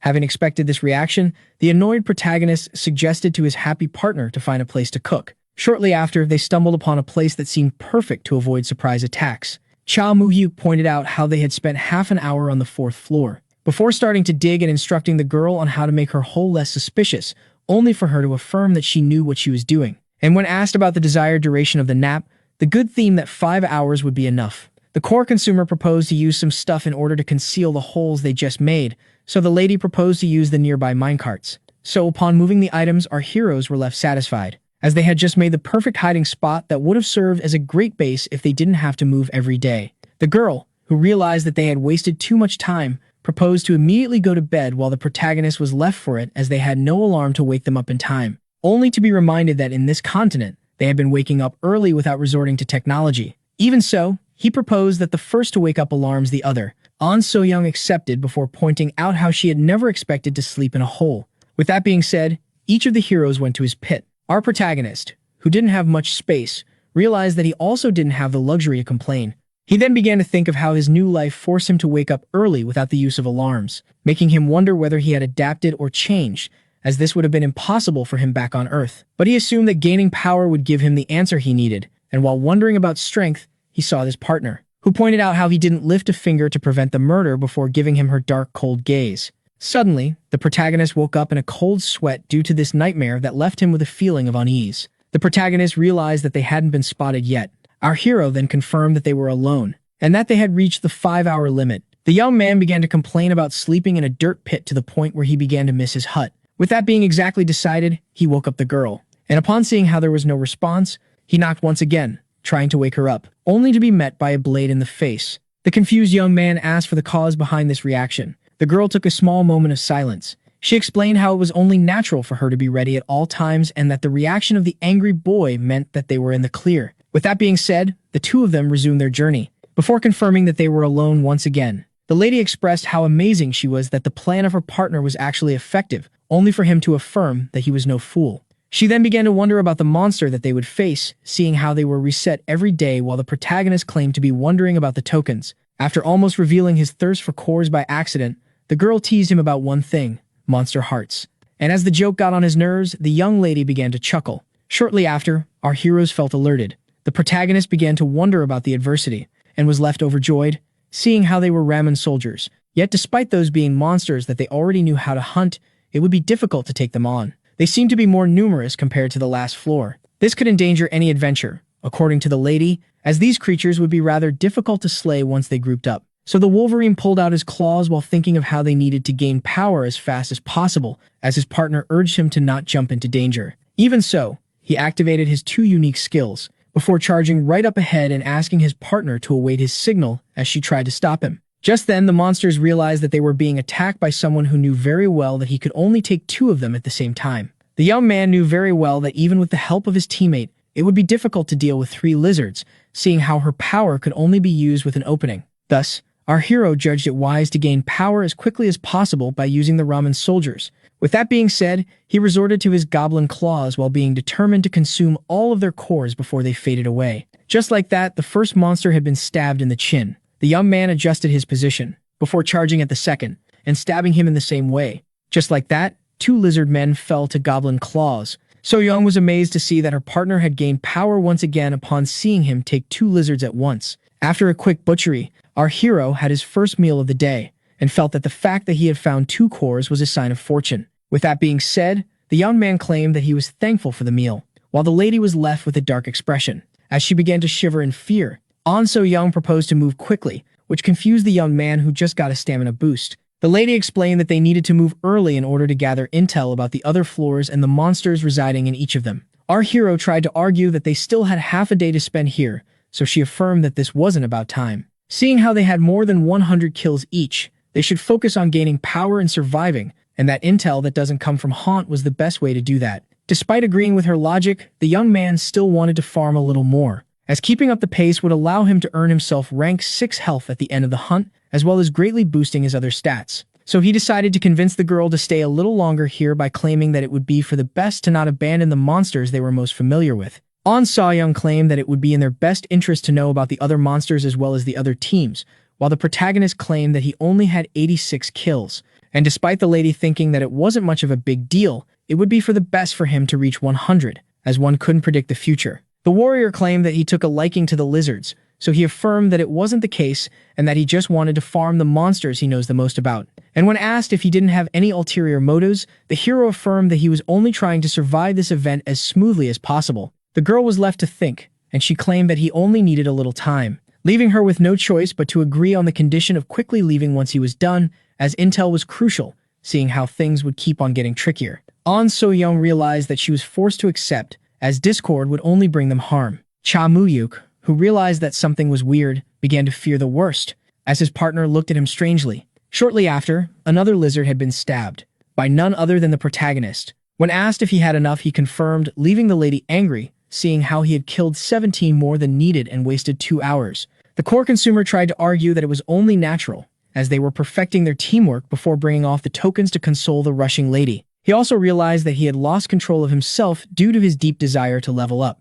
and so he was left to catch up as his partner charged up right ahead. Later on, the warrior tried to take a peek from behind the wall, only to find yet another lizard man, left her particularly angry as the hero charged up alone once again. Later on, his partner began to complain about how he had taken down 8 monsters while roaming the dungeon, and then she lashed out at him. Our hero claimed that he was only distracting himself with a small side quest. But just then, he noticed something intriguing that he quickly pointed out to his partner, who assumed that it was another monster. But upon seeing it, she was left amazed, as there was nothing here to be seen. Our hero asked her if this truly was the location of the staircase. As he recited the exact coordinates, the girl looked at her watch to confirm once again, and upon noticing that they had made no mistake, The both of them realized what had truly happened. As the enforcer didn't inform them about this, their case is changing locations every day, leaving them annoyed. The lady then looked at her watch, worried. The both of them realized that they were on the clock and they didn't have time to waste on any enemy whatsoever, meaning that they should rush to the new location. With that being said,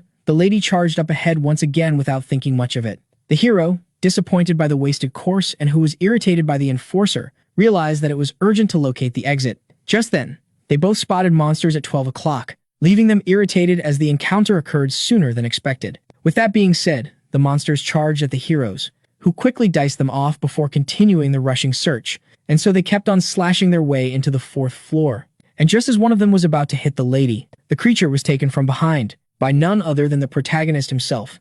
The tired An So-young began to wonder about the location of the exit, so the hero urged her to not waver, as they had already spent 20 hours in this dungeon. The warrior assumed that the boy who got her so far possessed great stamina due to his class, while thinking of how reliable he was despite looking like a total moron. At the beginning, the protagonist, who grows at an amazing speed, already possessed great stats that rivaled hers. Yet now she feels as he was now far up ahead, seeing how he can take 2 Roman soldiers on his own. The warrior also realized that his strength must be a fruit of his diet, which left her frustrated at seeing how he wouldn't share the secret with her. This made her look at the gift he gave her and reflect, only then to be snapped back to reality by the protagonist, as they had finally stumbled upon the stairs. While the hero pointed out how they needed to relocate the exit every day, his partner explained how this must have been done in order to confuse contestants. Seeing how everything resets daily and that contestants only had 24 hours to spend on each floor, those who couldn't keep track of time must be left confused. So-young proposed to go to the next floor in order to gather some intel and asked the hero if he agreed with her. The protagonist then claimed that they should count time from the second they set foot on this floor,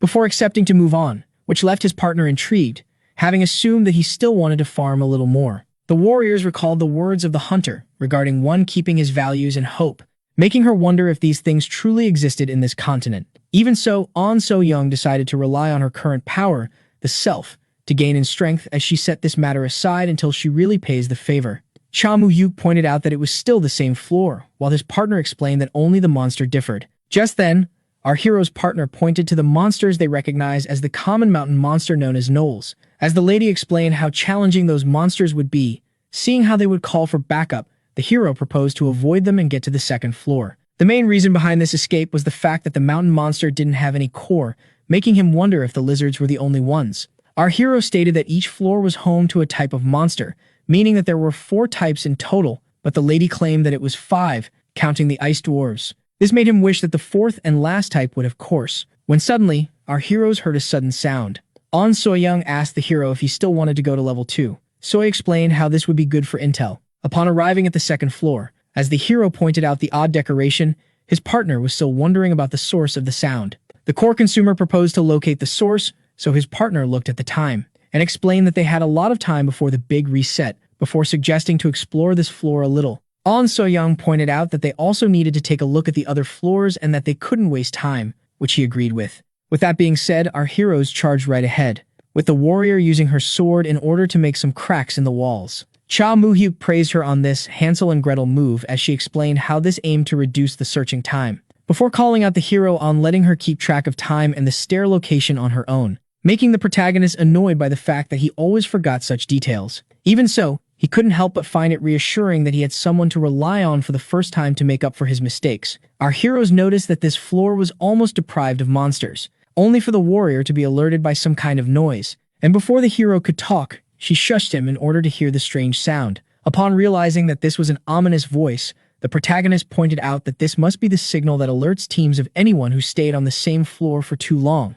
With that being said, he theorized that the source of the sound must be their watches. Cha Mu-yuk supposed to take a look at the monsters and the adventurers they were attacking, so the lady asked him to not get caught. Upon taking a peek, they found a bunch of contestants struggling against a great number of monsters. The one with the flaming red sword gritted his teeth. The bully raised his blade in order to launch an attack. Wondering about the reason the floor suddenly got infested with zombies, he blamed his failure on his 7 companions and regretted not making it to the stairs in time, as they weren't told that their location would change daily. Bae Yuk-shul was left in a tough situation as they were on the clock and needed to find the stairs, but the incoming zombies made this impossible. Just as the bully explained that he would charge right ahead and leave those who couldn't follow behind, he noticed something odd, as some of the zombies were pointing at him. With that being said, the adventurer resorted to magic in order to blast the dark creatures away. An explained that she had a hunch about the trapped one, before counting 40 zombies, while her partner claimed that the incoming zombies were making him feel unsafe. The lady explained how the powerful man who had 3 skills was most likely the only one to make it out alive.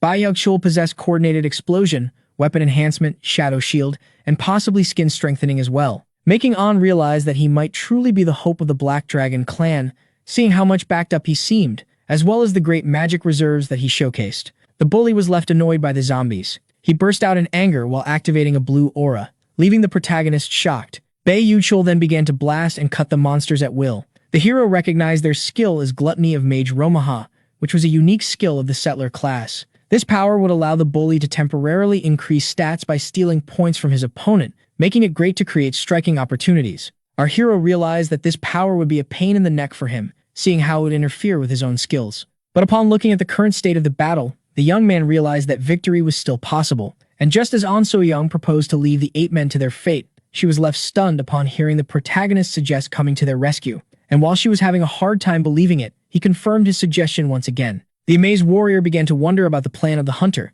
who cracked up a clever and mischievous smile. With the zombie being slashed, assumed that they had finally cleared a path, only to be met with more undead. Seeing how he was being overwhelmed by zombies of all creatures, the man assumed that it was the end of the line for him. He began planning on leaving his team behind in order to escape and join another. Yet the only problem was that he didn't know the location of the exits. But just then a scream was heard. The protagonist, who claimed to have just arrived, pretended to be frightened by the zombie horde. Seeing the new lucky arrival, after being attracted by the sound most likely, gave hope to the body. And so he offered the young man to become a part of his team if he faced the zombies away, only to be left annoyed by the hero's refusal, who faced death by zombies. The protagonist then screamed to someone to regain the stairs, leaving everyone shocked, as it meant awareness of the coordinates of the exit. This detail also caught the attention of the other contestants, who followed the protagonist and urged him for help, only for our hero to turn to them and casually flip them over with a wide smile, leaving all of them particularly annoyed and shocked,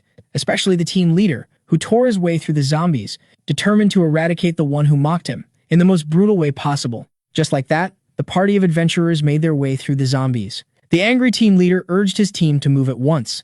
The headache caused by his simultaneous activated skills was overshadowed by his unyielding rage, and so he tore his way through the zombies. Yet after some time, he realized that he had lost track of our hero, as one of his lackeys pointed out how the undead were gaining ground. The team leader urged him to shut up as he was searching for the guide to freedom, who found himself face to face with a zombie that he immediately kicked away. The bully ordered the bullied one to come closer. Bai Chul, once particularly annoyed by the fact that the young man wasn't powerful enough to slay a single undead, noticed one of them next to him, that he quickly slashed without hesitation while thinking of how the weakling dared to run away from him, leaving him with violent urges towards the hero. After some running, the team leader asked his man if anyone was missing, so one of his lackeys explained how everyone was injured but alive. The bully decided to satisfy himself with this result, seeing how they were in a lethal situation. And just as he began to think of how crucial it was to locate the exit, his eyes fell upon it. And just as the adventurers were filled with happiness and relief, the strong one reminded them that they still had to escape the floor first. The tired leader explained how they would be heading to level 1 instead of level 3. The undead were about to unleash yet another charge, and so the terrified adventurers escaped the level and closed the door behind them, leaving the undead hungry and unsatisfied. Upon arriving at level 1, the bully realized how bizarre the structure of the tower was, seeing how its first level was a cave. And just as he wanted to resume his search for the lackey, he was suddenly approached by one of his men, whom he urged to search for the one who mocked him. Yet the young man affirmed that they needed to reorganize themselves first, seeing how the troops needed to take some rest and tend to their wounds in order to be able to fight once again. Bai had no choice but to resonate with this logic, as rest was currently an urgent matter. Thus he asked his men to find a place away from the entrance in order to avoid opponents. Meanwhile, our hero heard it all from behind the wall, and was amazed, as well as glad that he had correctly predicted that the adventurers would head towards the first floor. So he asked them to do their best in order to make it out alive, even if he wished for their deaths. Shortly after, he approached his partner, who launched out at him for not arriving on time, so he explained how he had to stay hidden until the enemy left. Cha Mu-hyuk began to brag about how his plan to rescue the enemy without them noticing was a success, and claiming that the zombie made his act more realistic. The weirded out girl decided to ironically praise him. Our hero asked her for the reason she commenced without him despite the risk of being overwhelmed by zombies, and so she pointed to the sound coming from up above, before explaining how another team who received the penalty must have attracted the zombies to them, which the protagonist found sad, before cheerfully proposing to extract the reward from the corpse of the undead. Shortly after, an adventurer on the Ring of Death found himself surrounded by zombies, and so he gathered the last bit of fight he had in him, before charging at the creatures, only to get bitten in the neck. Upon seeing him being eaten, the heroes realized that they couldn't do anything for him. The girl proposed to come forth after the zombies went away, which our hero agreed with. After some time, the adventurer had been torn apart, so the team of two approached the crime scene, and realized that the foreign adventurers had taken out many zombies. Even so, they didn't cause as many casualties as the team of the bully. Our hero was left overjoyed as his inventory was almost full, and when his partner called him out for his happiness, he affirmed that the loot cost a fortune. The lady began to look at the token and began to think, while her teammate pointed out how they had collected all of them, and that only some items weren't sorted between the two of them. Shortly after, the protagonist, with sparkle in his eyes, asked the lady once again if he could get all of the watches, so she explained how she didn't care about the scoreboard. One asked if he didn't want any armor. Our protagonist claimed that he would content himself with the hatchet. That didn't look good on him, according to the lady, leaving him irritated. With that being said, I decided to take a look at the kills inside the watches. The young man was amazed to find 629 kills inside the 4 watches. Yet this was too little, as the 10th place had almost 4,500 kills more than him. But he believed that he could surpass him in the 7 days that were left. Our hero, who didn't want to get his hands dirty, also needed to take care of the bully, who would use the sheer number of his team to overwhelm everyone else before betraying his own allies and stabbing them in the back in order to take everyone's kills. But this would probably leave the man injured, as the one he just betrayed would surely try to defend themselves. Our hero aimed to use this opportunity as a chance to take the bully out. The exhausted one then affirmed that he needed to rest, making his partner point out how his trip to the first floor didn't change anything. Seeing how they needed to take a 5-hour-long nap, he proposed to go to the first floor, which she immediately accepted. Our hero realized that the first floor, which was a cave with dirt, was home to the dwarves who had shovels that they could use to make holes. His partner pointed out how dark the staircase was, leaving him to tease her about being scared of it. The lady firmly affirmed that she wasn't afraid of the dark despite not having lenses like him. Our hero began to wish to stumble upon lizards, who were the only monsters here with cores after the random reset that wasn't too much of a hassle. The reset was something that the hero must always think of. Once on the first floor, the lady proposed to find a monster with a shovel and a good place to spend the night, while the hero estimated that they wouldn't meet the enemy team. After the shovel was found, and the hard work was done, our heroes had finally dug their sleeping hole. As the lady pointed out how she counted 2 other teams, the protagonist explained how the first was from China and the second one was from Japan. An So-young noticed that everyone must be respecting the 24-hour penalty, as they didn't hear any sound, which the hero only realized. Cha Mu-yuk realized that the team they looted was the only one dead, and seeing how little interaction there was between teams, the final event must be a big gathering. He then judged that the best plan for a team of 2 like them would be to let the other teams slay each other before taking care of the winner in order to climb the scoreboard. But just then our hero was left baffled by his own thoughts, as they were those of a devil, only to be addressed by the lady. He asked her to repeat her words, so she asked him once again if he wished to return to Earth. Cha Mu-yuk affirmed that this was the reason behind his journey, before asking the lady to cheer up upon seeing her express her doubts. As he mentioned how some grew strong upon staying here for more than a decade, she explained how she had lost hope as those in question had been trapped for 13 years. The lady was more terrified by the fact that she had accustomed herself to this place rather than being imprisoned here forever. She revealed how this place made killing something easy for her, and made her wary of people, as anyone could attack at any second. In this place, it was sometimes entertaining. This led her to conclude that this continent had morphed their powers and personalities, which is why she fixated on a purpose. The protagonist was left shocked upon hearing that she aimed to locate the ruler of the demons. In order to ask him about the reason behind making them kill each other in this place and even rough him off, she refused to respond. She claimed that becoming powerful would be difficult, yet it would be all worth it if she could just humiliate and insult the demon god. Upon hearing this, the hero was blown away. He cracked a smile, before affirming that this was a wonderful purpose to live for. The boy also wanted to ask the ruler of the demons for the reason behind his actions, and seeing how gaining more power would deprive surviving of its satisfying taste, it would be for the best to go against the will of the demons, and keep gaining power until they could finally face and defeat the demon god. Later on, while lying down,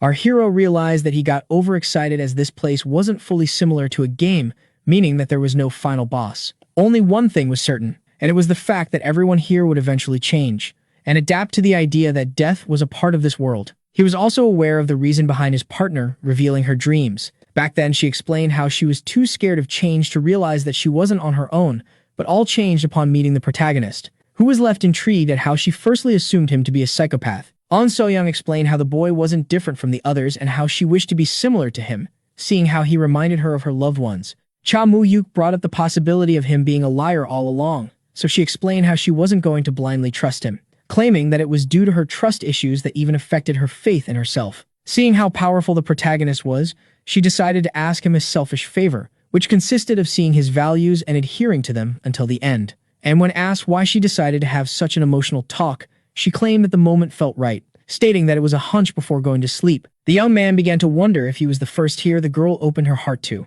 so he began to think of how there must be a cause to their new philosophy, blaming it all on the demon god, who he was determined to find despite the difficulties and the fact that he might get slain by a monster before encountering him, as well as the possibility of completely changing.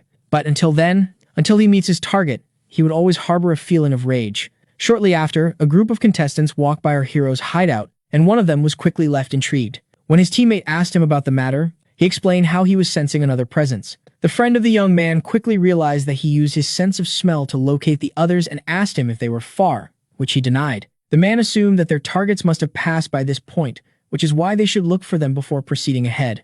And with that being said, the enemy team walked away. Once they were far enough, the rock was tilted.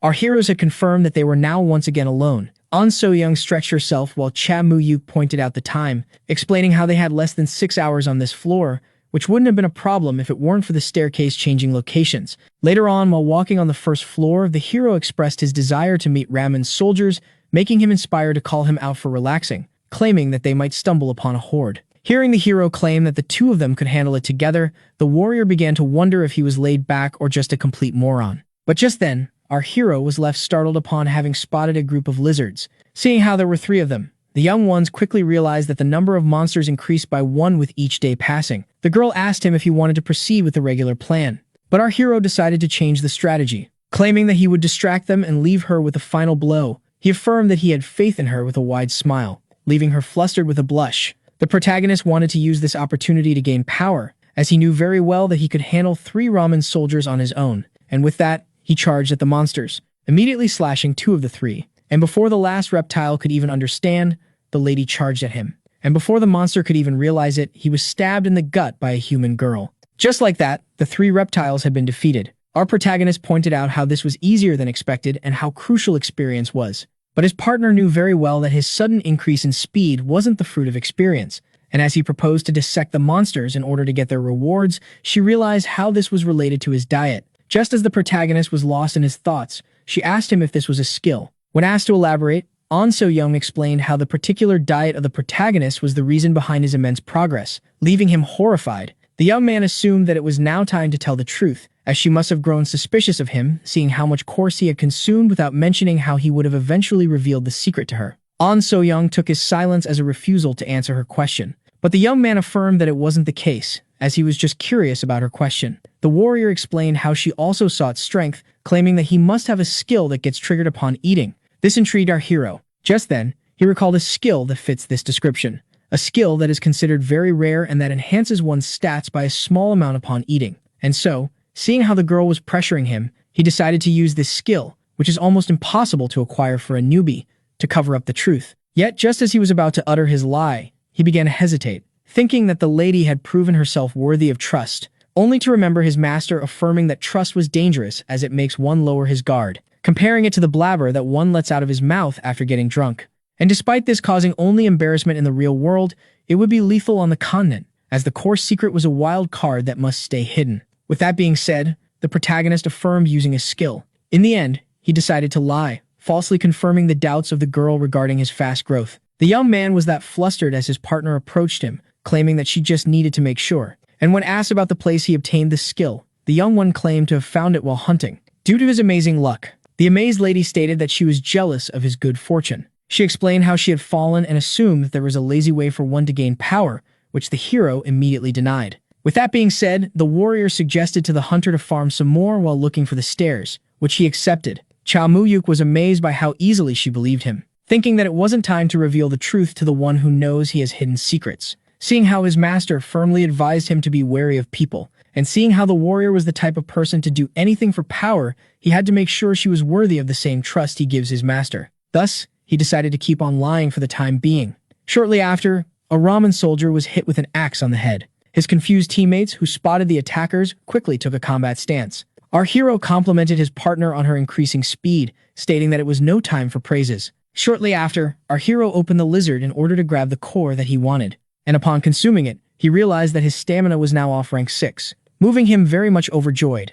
The young man that he hated his suddenly lack of fatigue to the fact that his stamina had finally leveled up, thinking that this was some kind of after effect. Meanwhile, his partner, who looked tired, claimed that they should hurry and locate the exit, which the protagonist agreed with. Cha Mu-yuk, who felt as if he didn't need any sleep, began to search for the exits and quickly located it. He was also happy to see that they had 10 hours left in the dungeon, meaning that they had time before the location was given out. So he excitedly proposed to farm some more, but the girl said that she needed to rest as she was just a marauder who couldn't hear after having a mean. She then explained that she had many hearts and that she needed to sleep, making him apologize and suggest taking some rest on another level. Once on the stairs, Cha Mu-yuk proposed to head to floor 4 as it was the most comfortable for sleeping. The young man realized that he had been selfish by hunting with no regard to his partner. Once on the desired level, the hunter began to wish for the presence of the reptiles in it, complaining that they should spawn more. With everything being set for the nap, the girl explained that she desired to sleep more than 5 hours, claiming that she would need 7 hours in order to match the fast-growing protagonist. With that being said, each of them went inside their respective holes before bidding each other good night. Once inside, the young man found himself full of energy, so he decided to go outside for farming while keeping an eye open. While walking down the mines, he began to think of how rank 7 could only affect skills of the same rank, meaning that only stamina wouldn't be affected by the hunt. Cha Mu-hyuk decided to take this chance to increase his slow-evolving magic power, seeing how Rush had a much smaller reset time now. Just then, he stumbled upon a colony of fallen dwarfs, and just as he decided to use stamina points to increase his other stats, something went wrong, leaving him horrified as his unique skill wasn't working on his rank 6 attribute. Our hero still couldn't grasp the problem, only to be then spotted by the monsters, which left him alerted as all of them charged at him at once. The young man was left in a tough situation, and so despite not knowing why his skill glitched in such a manner, he decided to use this chance to measure his progress without his skill. That being said, monster and hunter charged at each other. One of the dwarves performed a quick slash that the protagonist evaded by a hair, and so the swift counterattack. 2 dwarves were easily decapitated. The hunter launched himself away from the final one before jumping back end closed first, and just like that, the 3 monsters had been entirely apprehended. Cha Mu-yuk was first relieved as the fact that only 2 of them were using real weapons made the task possible. He also noticed that he could only take 3 dwarfs at once, meaning he had to enhance his fighting style without the use of skills. Even so, the hero wanted to know what was happening, as his fights would become a lot more difficult without the camouflage of the jewel lizard. Only then did he realize that this skill allowed him to tamper with the points of stats of the same rank. Forgetting this little detail made him feel like an idiot. The unique skill didn't work on stamina as it was the only rank 6 stat he had, which would make things more difficult, seeing how much he used to rely on its points. He also didn't want to bother his partner too much, so he decided to go solo for a short while, relying on his skills. And despite his wish to look for the lizard people once again, he would be rendered in a critical situation a few stumbles upon an enemy team while on his own. With that being said, he decided to hunt without using his skills until the dawn of the next day. Meanwhile, as An So-young was sleeping, she saw someone trying to grab her. Upon seeing this, she quickly kicked him in the family jewels, leaving him in agony as she began to run away. But just then, the girl was grabbed by the arm by the aggressor who pulled out his weapon, and with no way for her to move, she was about to get stabbed, only to wake up. With that, the lady opened her eyes in cold sweat as her partner claimed that she had slept for too long and that he was going to open the pit. She affirmed that she would come out shortly. Upon looking at the time, the warrior realized that she had been asleep for more than 7 hours. An So-young asked her partner how much sleep he got, to which he replied none, leaving her shocked as he explained how he just couldn't shut his eyes. The young man began to brag about his time in a going up rank, claiming it to be the reason behind his exhaustion suddenly disappearing. This left the girl even more baffled, and when asked when this stamina evolved, the hero affirmed that it did while they were hunting. After taking a look at his appearance and the blood on his axe, the girl asked him if he wanted to farm alone, which he confirmed, claiming to have been on his guard. He then began to explain how the monster was still appearing in packs of 3 and that this time it was the ramen soldiers, leaving her filled with frustration. But just as our hero was about to offer his partner some food, she burst out at him, screaming at him for going alone recklessly and putting himself in danger to the point where any harm that befalls him could affect his chances of surviving. So-young then asked the protagonist to take better care of her, his partner. The mention of the word partner confused the hero and startled the lady, who realized what she had just said. and so she quickly brushed it off before asking him to be careful and turning around in anger. The flustered lady, who still couldn't believe that she referred to him as partner,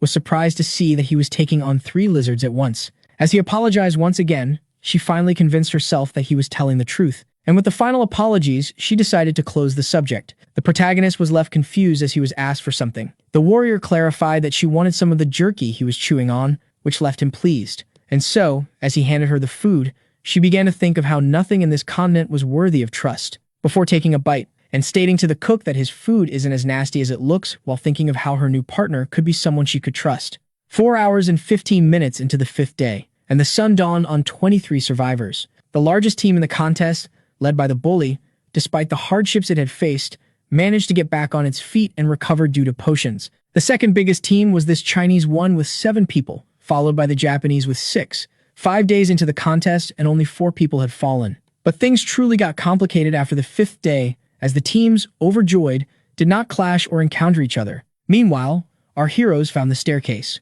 The warrior proposed to take some time off on the knoll's floor, which was more challenging than expected according to our hero. The mountain monsters, who were known for calling backup, were rather irritating, and the tight corridors of the labyrinth made it almost impossible to slay 3 of them at once before they could request help. With that, the protagonist, wishing to have more allies, proposed to find a place for sleeping as only 6 hours remained until the reset. His curious partner asked him if he wasn't going for lizards anymore, so he affirmed that he was too tired, and that he only got an energy boost from ranking up his energy. But just then, they began to hear Chinese coming from the staircase. The protagonist silently suggested going back their steps, which the lady agreed with. And so they quickly climbed the stairs with the enemy behind them, before hiding on the 2nd floor. When asked about their next move, Harun explained how it was best to rest before the reset. The man then turned to his team and asked them if it suited them to rest for an hour before resuming their way, and none had any objections.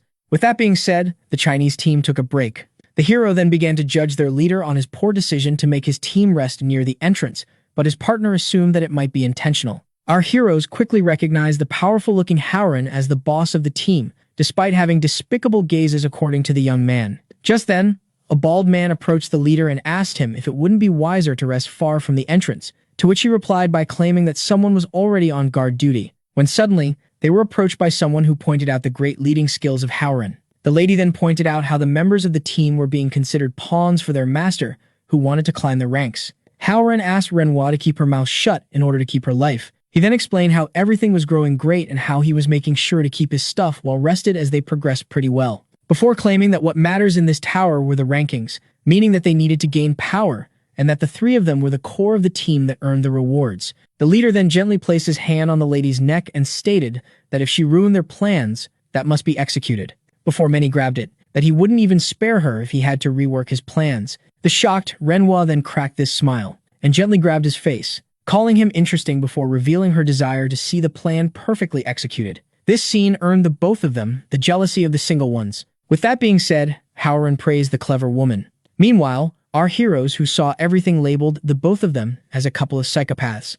Muyuk pointed out how the man was after the scoreboard while his partners suggested to come out once they were gone. But the protagonist began to think of how they would stumble upon the Chinese team sooner or later. So Young then stated that the howling monsters would be a problem, which is why they should take a small break, only to realize something intriguing, as the monster eater was smiling like a madman. And when asked about it, he claimed that it was only a normal smile. With that being said, the warrior had no choice but to drop the matter. When asked if he was planning on fighting the Chinese team, the hero affirmed that he wasn't such a big fool. So he whispered his strategy to his partner, who burst out at him for the madness he just spoke, leading him to have no choice but to silence her. Cha Mu-hyuk explained how they were bound to meet this team who would kill anyone in their way, seeing how they were focused on the rankings, and their leader would be annoying due to his strength and intelligence, meaning that his plan required the dog-like monsters would be perfect to gain the upper edge.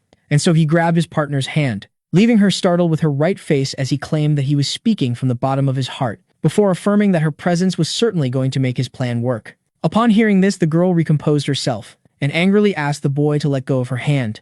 The tsundere who agreed to the plan asked the protagonist to stay out of harm as she would abandon him in that case, leading him to express his gratitude. Shortly after, as the Chinese team progressed to the dungeon, the Wild One assumed that there were many contestants on the floor with them due to the constant howling. This was only more confusing as it didn't seem that the 24-hour penalty had been activated. Harun began to think of how odd it was that the noise started shortly after they resumed their way, and upon thinking of how locating someone in this means was difficult, he realized what was truly happening. The bald one asked him if there was something that mattered, only for the team leader to urge his allies to hide as they had fallen into a trap, but all were left too shocked to react. So the team leader realized that the trap had already closed.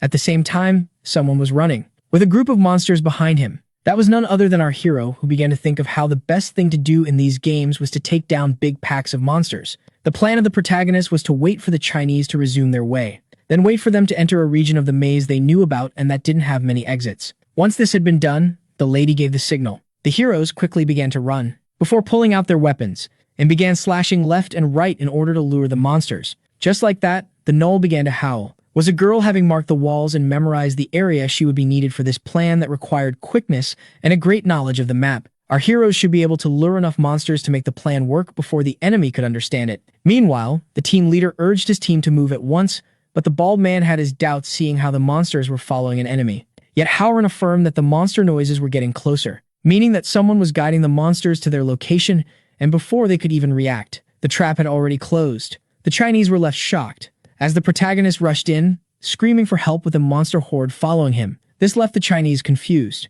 and so they urged the young man to get out of here as he rushed towards them. The team leader knew very well that the protagonist was luring the monster towards them intentionally, followed by the few monsters that would attract the others. And just as he urged his team to escape as fast as possible, An So-young came running with more gnolls. And here was the crucial part, as she then spotted the desired runner. Yet as the Chinese began to argue about their next course of action in panic, Wolverine suddenly passed through them and charged at one of them before slashing his weapon past him and running away with a speed that amazed Howren. And so he urged his team, who were panicking, to follow the fleeing protagonist. Suddenly, the Chinese team was caught up by the monsters, making them lose track of the hero. And just like that, the adventure found themselves surrounded by the dogs. Even so, Howren urged the German to fight until the end, screaming that they should forcibly carve their path to the exit. The couple then asked each other to stay alive. And with that being said, the mountain monster launched its attack, only for the team leader to charge at him and hit him on the side with his blade, that he imbued with some sort of magic that made the monster explode. Howren urged the German to put on a show of fight. All contestants tried to fight their way out, through the horde of gnolls. Meanwhile, our heroes waited patiently at the gate, and then quickly noticed that the Chinese couple had arrived earlier than expected. Howren affirmed that he would be merciless, yet our hero didn't care. A little earlier, the man found himself tired. Only 3 survivors who could reach the exit remained, but then they were spotted by other monsters, so the Chinese braced themselves as they were far outnumbered. Howren realized that the backup of the mountain creature was on the way. Even so, he was determined to make it out alive, in order to punish the one that brought the horde upon his team. A deep desire to take the life of the protagonist burned in the heart of this man. At the same time, the bald man was up against 2 monsters that he managed to take on. The lady was also holding her ground. By taking out the monsters, she then decided to check up on Chen, who affirmed that he was alright, only for the dog creature to sneak up behind him and leave the girl horrified, as he was suddenly bitten in the neck. But before she could avenge him, she was grabbed by the team leader, who affirmed that they needed to retreat at once. Renwa agreed to follow him with tears in her eyes, and with that being said, the both of them made a quick escape. Shortly after, the remaining Chinese managed to shake off the monsters. Renwa pointed out how the arm of the man was injured, yet Howren affirmed that it was nothing and that it would heal soon. When asked if they were the only ones who managed to make it out alive, the lady broke into remembering her bald friend, only for a gentle hand to be placed on her shoulder, affirming that they would mourn him later. Howren was full of rage as he stated that their current priority was to eliminate the hero. After walking for some time, the Chinese couple finally made it to the exit, only for the man to be left alerted. Upon spotting the protagonist, leaving him invaded by fury, Chao Mu-yuk just noticed them, claiming that they had arrived earlier than expected. Renwa was also invaded by rage upon seeing the hero. Howren affirmed that he would be merciless, but the protagonist wouldn't care, claiming that the reaction was exaggerated for the situation, leaving the lady enraged, as she lashed out at him for being the cause of Chen's death. This led the young man to sigh, before taking up a dark expression and calling out the irony of accusing them of murder while they themselves were going to sacrifice their allies to climb up the ranks. But the team leader affirmed that Chen was special as he was their friend, which is why he was more determined than ever to avenge him by slaying the protagonist. Yet the young man who mocked him for considering his friend better than the others claimed that he would be the one spilling blood today. Renwa then claimed that she would punish the protagonist with the most painful of deaths. An So-young pointed out that despite pitting the lady at first, she now realizes that she isn't worthy of mercy. With that being said, the two of them took their fighting stances, as the grieving one charged at the warrior, with a swing that she almost failed to evade. Renwa began to scream at the marauder, who asked her to keep her mouth shut while fighting. The protagonist was amazed by the sword skills of his partner, claiming that he would have crushed him back on Earth. Howren then asked about his identity, seeing how he only took the Japanese team and the largest squad into consideration.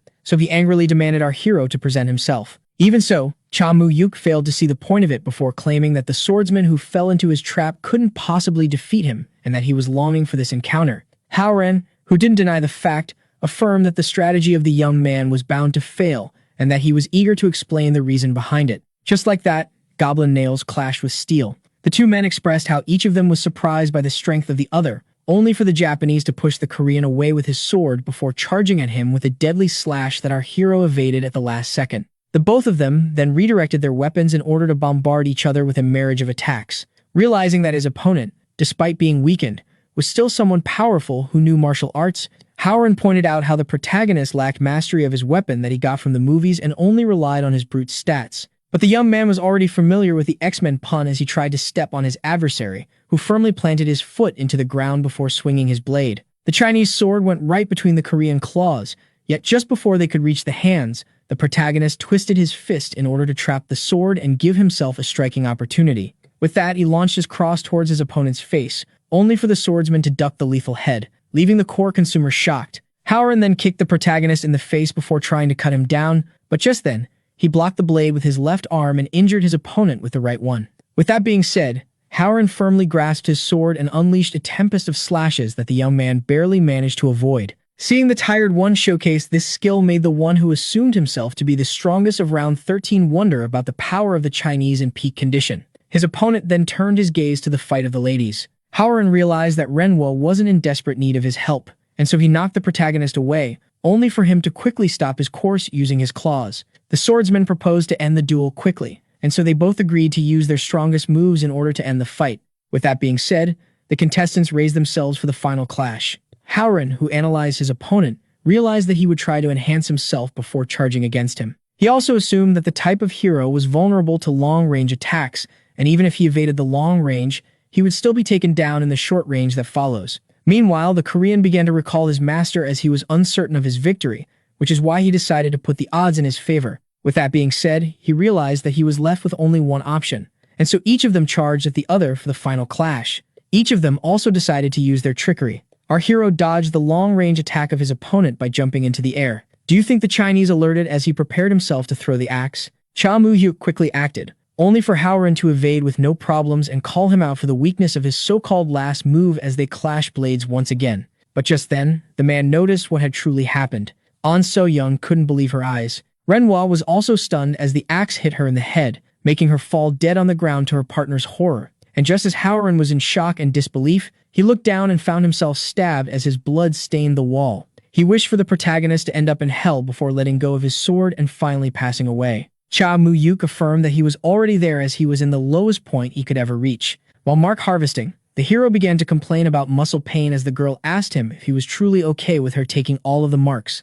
The protagonist affirmed, claiming that it was just a surprise attack and that their plan was a success thanks to her, with a cheerful smile only to be met by dark gazes. The lady then turned to the lifeless body and looked into her lifeless eyes, which plunged her into her own thoughts. With that being said, our heroes decided to resume their way, and decided to hurry as not much time was left. The girl knew very well that the boy only did the necessary to survive, which meant killing others like everyone else. She also acknowledged how brilliant his plan was regarding diversion and wiping out the enemy. And despite knowing all that, she was invaded by an ill feeling. A little earlier, when the Chinese were fighting our heroes, the bully was clashing blades with another team. He then decided to use his free hand to try and grab the face of his opponent, only for his hand to be quickly pushed away. The event then charged at him, and just like that, long sword clashed with katana. With the distance between the two of them, each man had now his back facing towards his team. Bae-yugshul looked behind him, looking at his dead man while thinking of how they were easily found by the enemy. The Japanese took the two of them,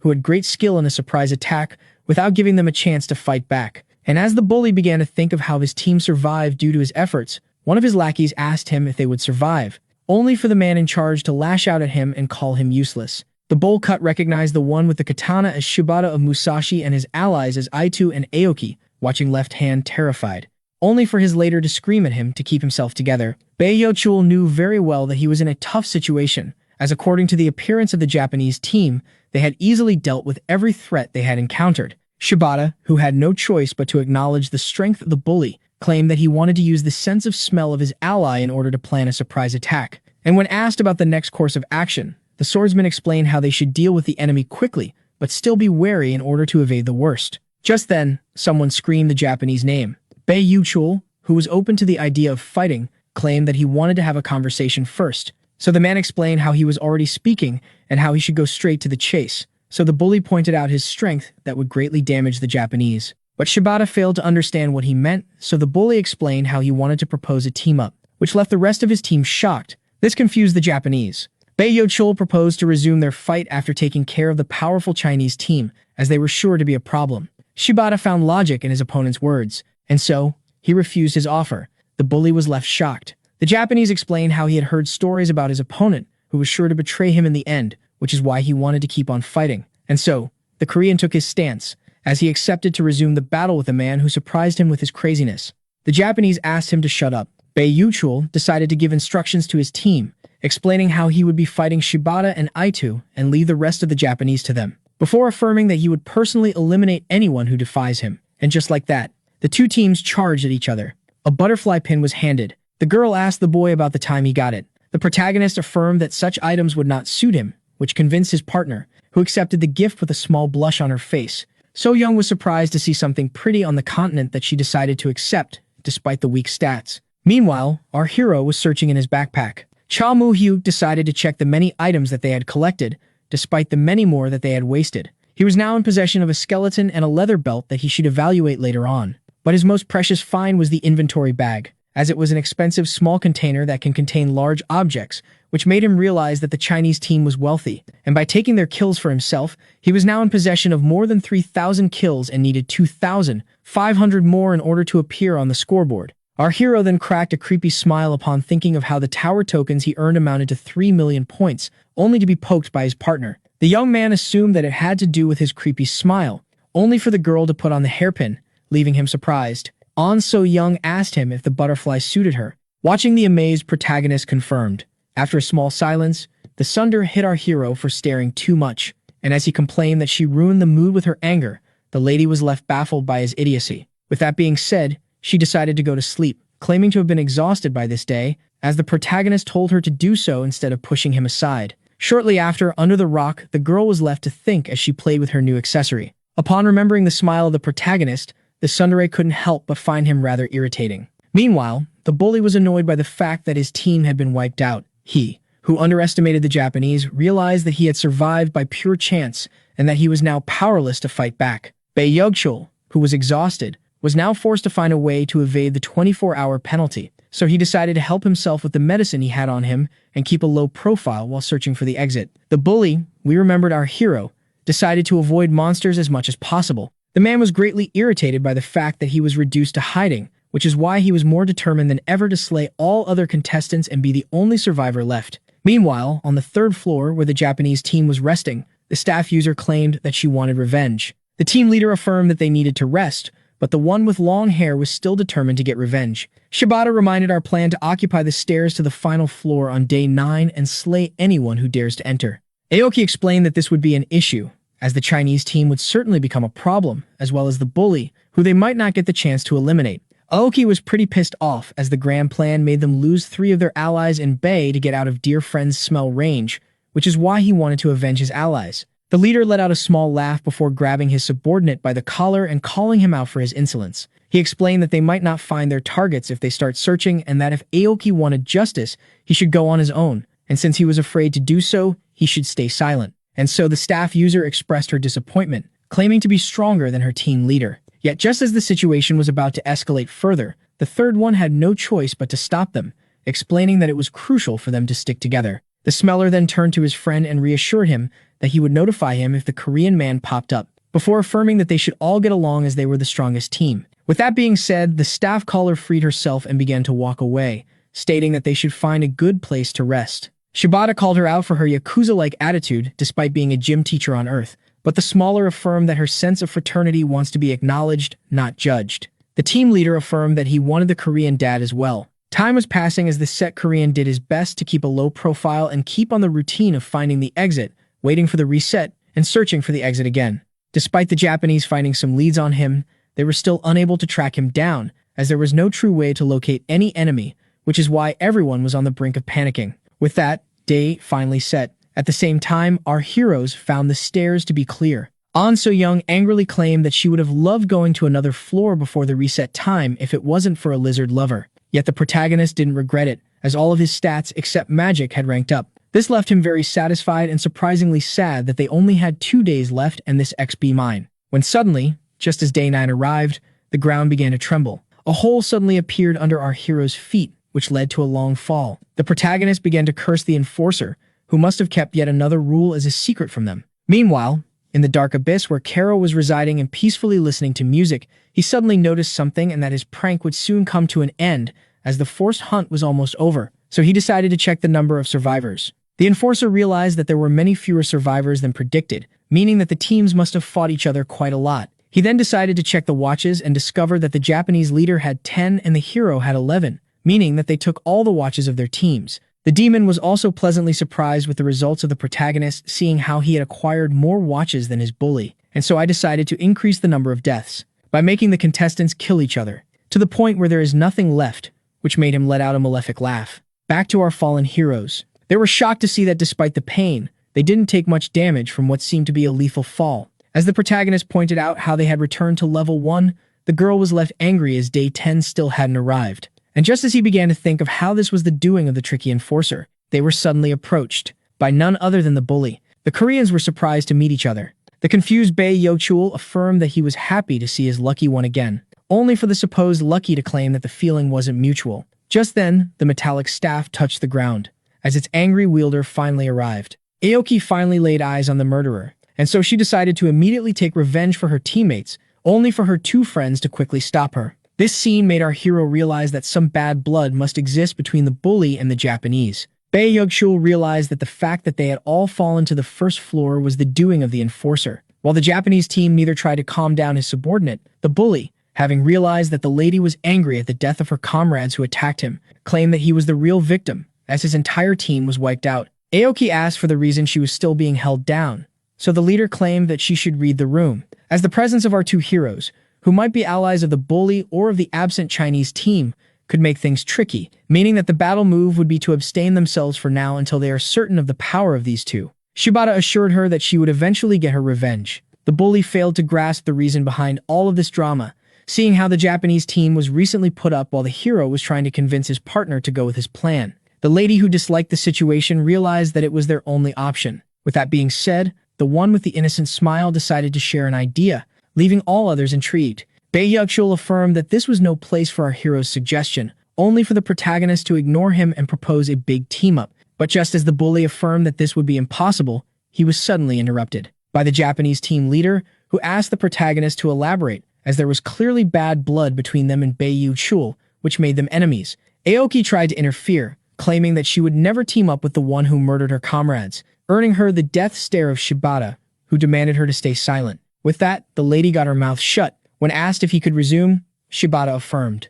The hero, who claimed that the return to the first floor was the doing of the demon, pointed out their few numbers and that each of them were the sole survivors of their teams. The Japanese team leader confirmed that they were reduced to 3 and that the once largest team only had 1 survivor. This angered the bully, who proposed to have the final fight with the Japanese right now, only for the protagonist to affirm that the Chinese team still had its 7 members left, claiming to have spotted them on level 2 just recently with no members missing and that they must be somewhere else on the first floor. The young man then claimed that the demon wanted to unite the small teams for the final fight. The protagonist then explained that they would have a much harder time surviving if they killed each other right now. Bae Yeokchul expressed his doubt, so our hero claimed to have no proof of what he was saying but stated that a team-up was better than nothing. Cha Mu-yuk explained that it would be for the best to have many allies, seeing how the demon must still have some more surprises for them. This left the bully to think, as well as the Japanese team leader, who accepted to team up to his subordinate's surprise. They tried to convince him that working with Bae Yeokchul was a bad idea, only for him to claim that this was for the best,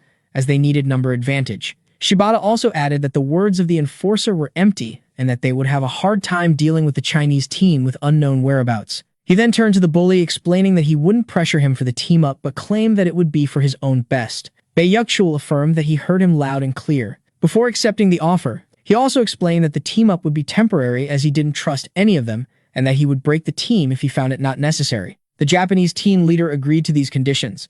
As the team was formed, the girl began to think of how amazing her partner was for quickly coming up with a plan and making enemies work with each other. But now came the tricky part, as this alliance was certain to not last, seeing how it was built on a lie, meaning that once it is dissolved, the true winners would be revealed. Shibata then pointed at someone, claiming that he would walk in front.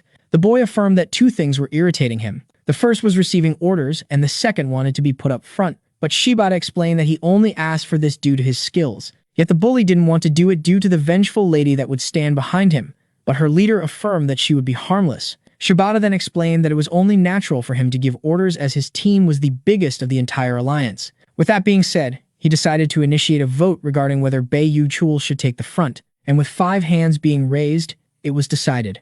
The bully was particularly pissed off at the protagonist, who also raised his hand. This left him greatly angered at the hero, who he decided to take revenge on before stating that they would take turns at the front. He then turned to the warrior, who was confused by this sudden gaze. An So-young despised Bei Yu-chul to the point where she began to pray for him to get slain on the way. The Japanese team leader then asked our heroes to walk behind them, which they agreed to do. Cha Mu-hyuk, first a little bit insulted as Shibata had enough confidence to ask them to watch their backs while his teammates realized how worry-free he seemed. Back then, when he proposed the team, she was left shocked, so he explained how it was better than a hazardous brawl. Our hero explained that they should use the Chinese team as a protection for the team-up, yet the lady still had her doubts. She was then left baffled upon seeing him crack an innocent smile as he claimed to have a strategy to betray them all in the end. Even now, the girls still had some doubts regarding the plan. Aoki asked her leader if he had a plan, only for him to be intrigued. The former gym teacher affirmed that she didn't trust the two in the back and the one at the front, so the man asked her to keep her voice down in order to avoid confrontations. He then cracked a malevolent smile as he explained that everything would work out just fine. Meanwhile, the bully was annoyed by the fact that the team-up was his only option. He was also intrigued by the redhead, who seemed to have some shady knowledge. Even so, he decided to drop the matter. With that being said, all of them decided to wait for the perfect opportunity to commit betrayal. After 4 hours of roaming and finding the stairs, the hero pointed out how they were faster than expected as Shibata explained how only normal dwarves were residing on this floor. With that being said, the word decided to bid them farewell, as he rushed to the stairs while ditching his team, leaving everybody baffled. An So-young expressed how stupid it was for the Black Dragons to support such an idiot, so the hero explained how he must have a hidden quality. With that being said, the staff holder was the second. Shibata was shocked to see that these two had survived this long, so the lady affirmed that she didn't want the subject of her events to disappear once again. The leader explained that the bully was powerless alone, which is why they should just go to the upper floor. Shortly after, on level 2, Bei Yu-chul was sitting like a good little boy, which confirmed the theory of the Japanese man. The bully pointed out that he was surprised by the map changing, so the staff user explained how they were aware of this since floor 1. She then explained that returning them all to the first floor was the only thing that gave the map shift a meaning before calling out the bully for wanting to initiate a sneak attack. And as he expressed how irritated he was by the enforcer,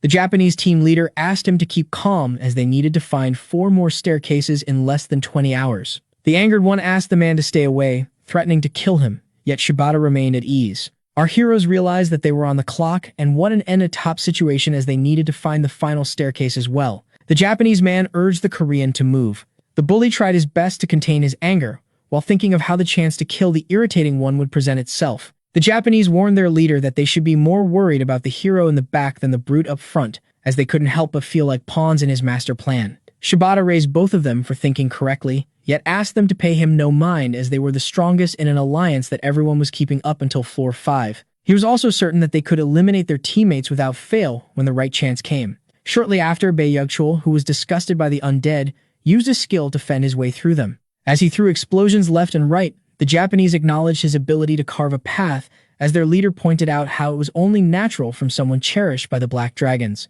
While our heroes found his style foolish, they wished for his death. A couple of explosions later, the next exit had been located. Shibata praised the bully as he had allowed them to reach the staircase in 3 hours, leaving him angered while claiming that he had carried the entire team. But the hero affirmed that it wasn't the case, as they killed and extracted some tokens from the zombies themselves, which only angered him more as they were pressed for time. Cha Mu-hyuk then explained to the annoyed one how the loot had been distributed fairly. Our protagonist realized that since the map got less complex, he would be able to find his favorite monster on the 3rd floor. With that being said, he proposed to take the front with his partner in place of the bully. but Bei Yugchul affirmed that this would be impossible, as they couldn't possibly hold their own in front of the lizard soldiers, so the hunter asked him to have a little faith. Our hero claimed that he wanted to earn some tokens. Even so, the rest of the team had their doubts regarding their ability to hold their own, leaving our heroes no choice but to charge in order to prove them wrong, which the others found to be a lethal foolery. An So-young asked him if they truly had to demonstrate their power, to which the hero confirmed, stating that they should hold back a little. And with that being said, the two partners began to tear their way through the ramen soldiers, leaving the bully shocked and confirming the doubts of the Japanese. And with one final swing, the axe of the protagonist drew its last blood, representing this fight as they approved of their strength. And while Shibata agreed to give them the lead, Bei Yugchul was left stunned by the young man's sudden surge of power. As the core was consumed, the others were left intrigued, so the hero explained how he was just having a snack break. This left the swordsman disgusted as the protagonist was feeding on the hearts of the monsters. An So-young claimed that he should keep his diet a secret despite gaining power, only for our hero to affirm that it was part of his plan. He explained how it would be better to be perceived as unpredictable and that leaving the others confused would allow them to lay better plans. The protagonist cheerfully tossed the man some lizard meat. The smaller claimed that it was possible for the hero to have an eating skill, only for the chief to claim that it would be impossible to acquire for a newbie, so they should let him be. With that being said, the staff user called him out for putting the bully in their backs, so he explained how he was harmless at the moment. The protagonist then decided to resume the way while the Japanese man was left intrigued by his actions. Meanwhile, the bully watched it all, more determined than ever to keep himself alive. As Sha Muyuk explained that they cleared the floor in 4 hours, the Japanese man explained how they would have been quicker if it wasn't for his quick snack break. Our hero claimed that he was too hungry, yet in reality, he had no use for cores anymore. Since all of his stats were now rank 6, he would need cores of the same rank to make them evolve. Thus, the cores of the lizard men of rank 7 were now useless. Even so, the remaining survivors were still pretty strong, which is why he decided to lower them to his level. Cha Muyuk planned on playing with their minds and instigating them, to the point where he could slay all of them in order to become number 1. His partner watched in silence as he cracked yet another evil smile. Once on the 4th floor, Shibata decided to discuss some details, as the untrustworthy enforcer claimed that the antonyms of the last floor would appear on the last day, meaning that they might still not have appeared yet. And so he proposed the team scatter for the search while still being wary of the Chinese team, who was nowhere to be seen. With that being said, all began to search for the final staircase. Our heroes went to search together, as well as the Japanese, while the bully roamed alone. After 7 hours of searching, the staircase was still nowhere to be seen. This made them wonder if they should keep searching. Shibata turned to Itu, asking him if there was still any unexplored area, but the man affirmed that they had roamed the entire floor, and when asked if he had some kind of mapping skill, the smeller explained how he had a good nose. The alerted hero asked him if he could also smell individuals, which he confirmed, leaving the protagonist at ease, and the bully with an idea of what was truly happening. Shibata proposed to take a break, claiming that farming gnolls would be a pain, before proposing that each group of 2 would take turns watching, with the first being him and the hero. Soyeon tried to argue that taking a break now might waste their precious time, yet the man affirmed that his ally's nose was immaculate, meaning that the best thing to do was wait. And while she still had her doubts, the bully affirmed that he was tired, before screaming at her to sit down just like she was instructed. Aoki immediately called him out for his rude manners, urging him to watch his mouth, and so Bei Yugchul accepted to keep silent.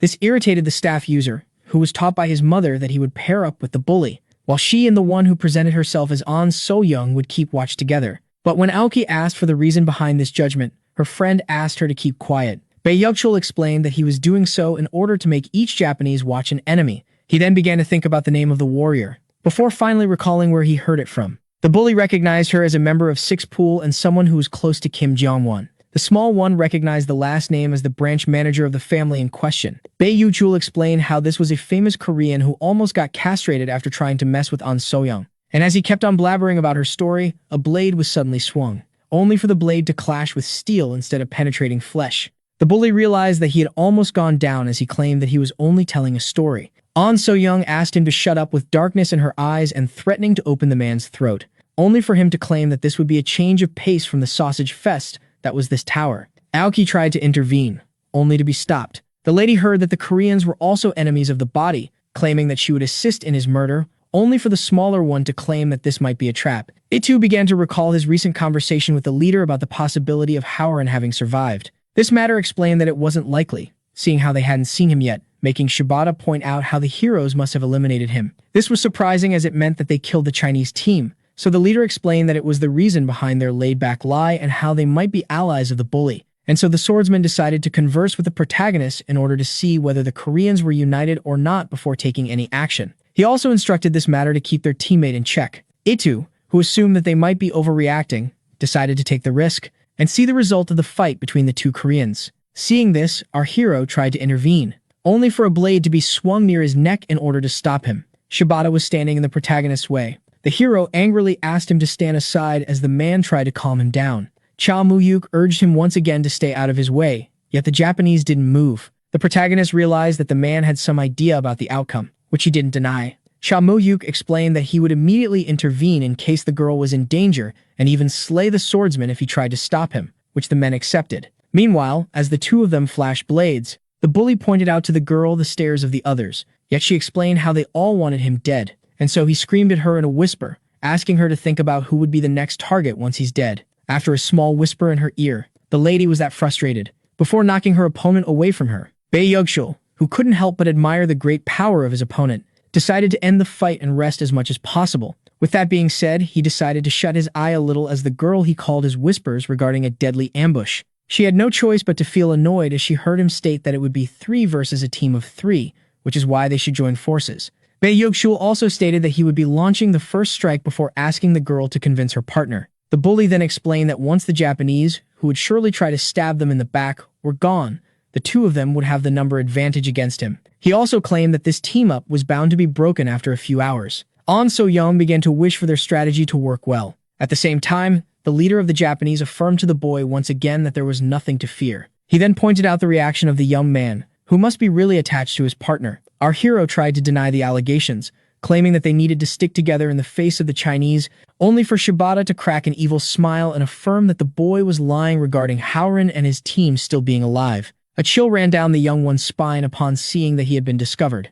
The hero tried to insist, claiming that the Chinese were still a threat, only for the man to ask him to stop with the lies. And so the man began to state every detail of the young man's plan that was ruined upon realizing that the Japanese were, in fact, smart and tricky. He also pointed out the hateful look that the hero gave the bully, meaning that they were definitely enemies. The protagonist tried to deny everything, claiming that they weren't inside some comic, only for Shibata to reveal that he knew this much due to him being a true Yakuza and a killer who wants to team up with other murderers, leaving the young man baffled. With that being said, the Yakuza proposed that the axe user and his partner team up with them against their common enemy and that they would help them when sneak attacking. Cha Mu-hyuk, who realized that they were being used to lure the bully, asked what would happen if they didn't accept. Shibata affirmed that they were in no position to refuse, affirming that if they did so, his teammates would take care of the young boy's partner while he, who proclaimed to be powerful, dealt with him. With that being said, the young man was presented with a choice between the Yakuza's protection or siding with the bully.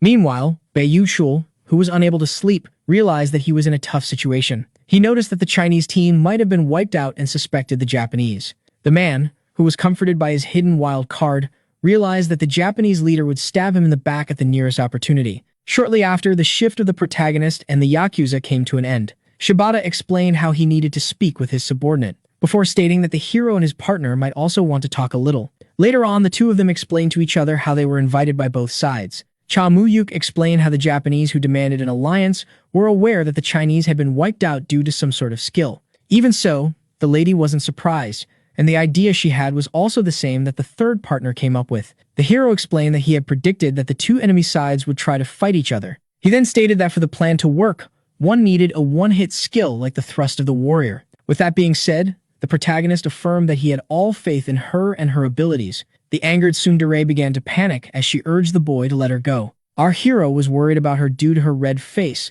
so she asked him to pay it no mind. With that being said, she apologized for bursting out as such at the bully, claiming that it won't happen again. Yet to her shock, the hero didn't scold her and affirmed that he had the same reaction as well. With that being said, their small meeting came to an end.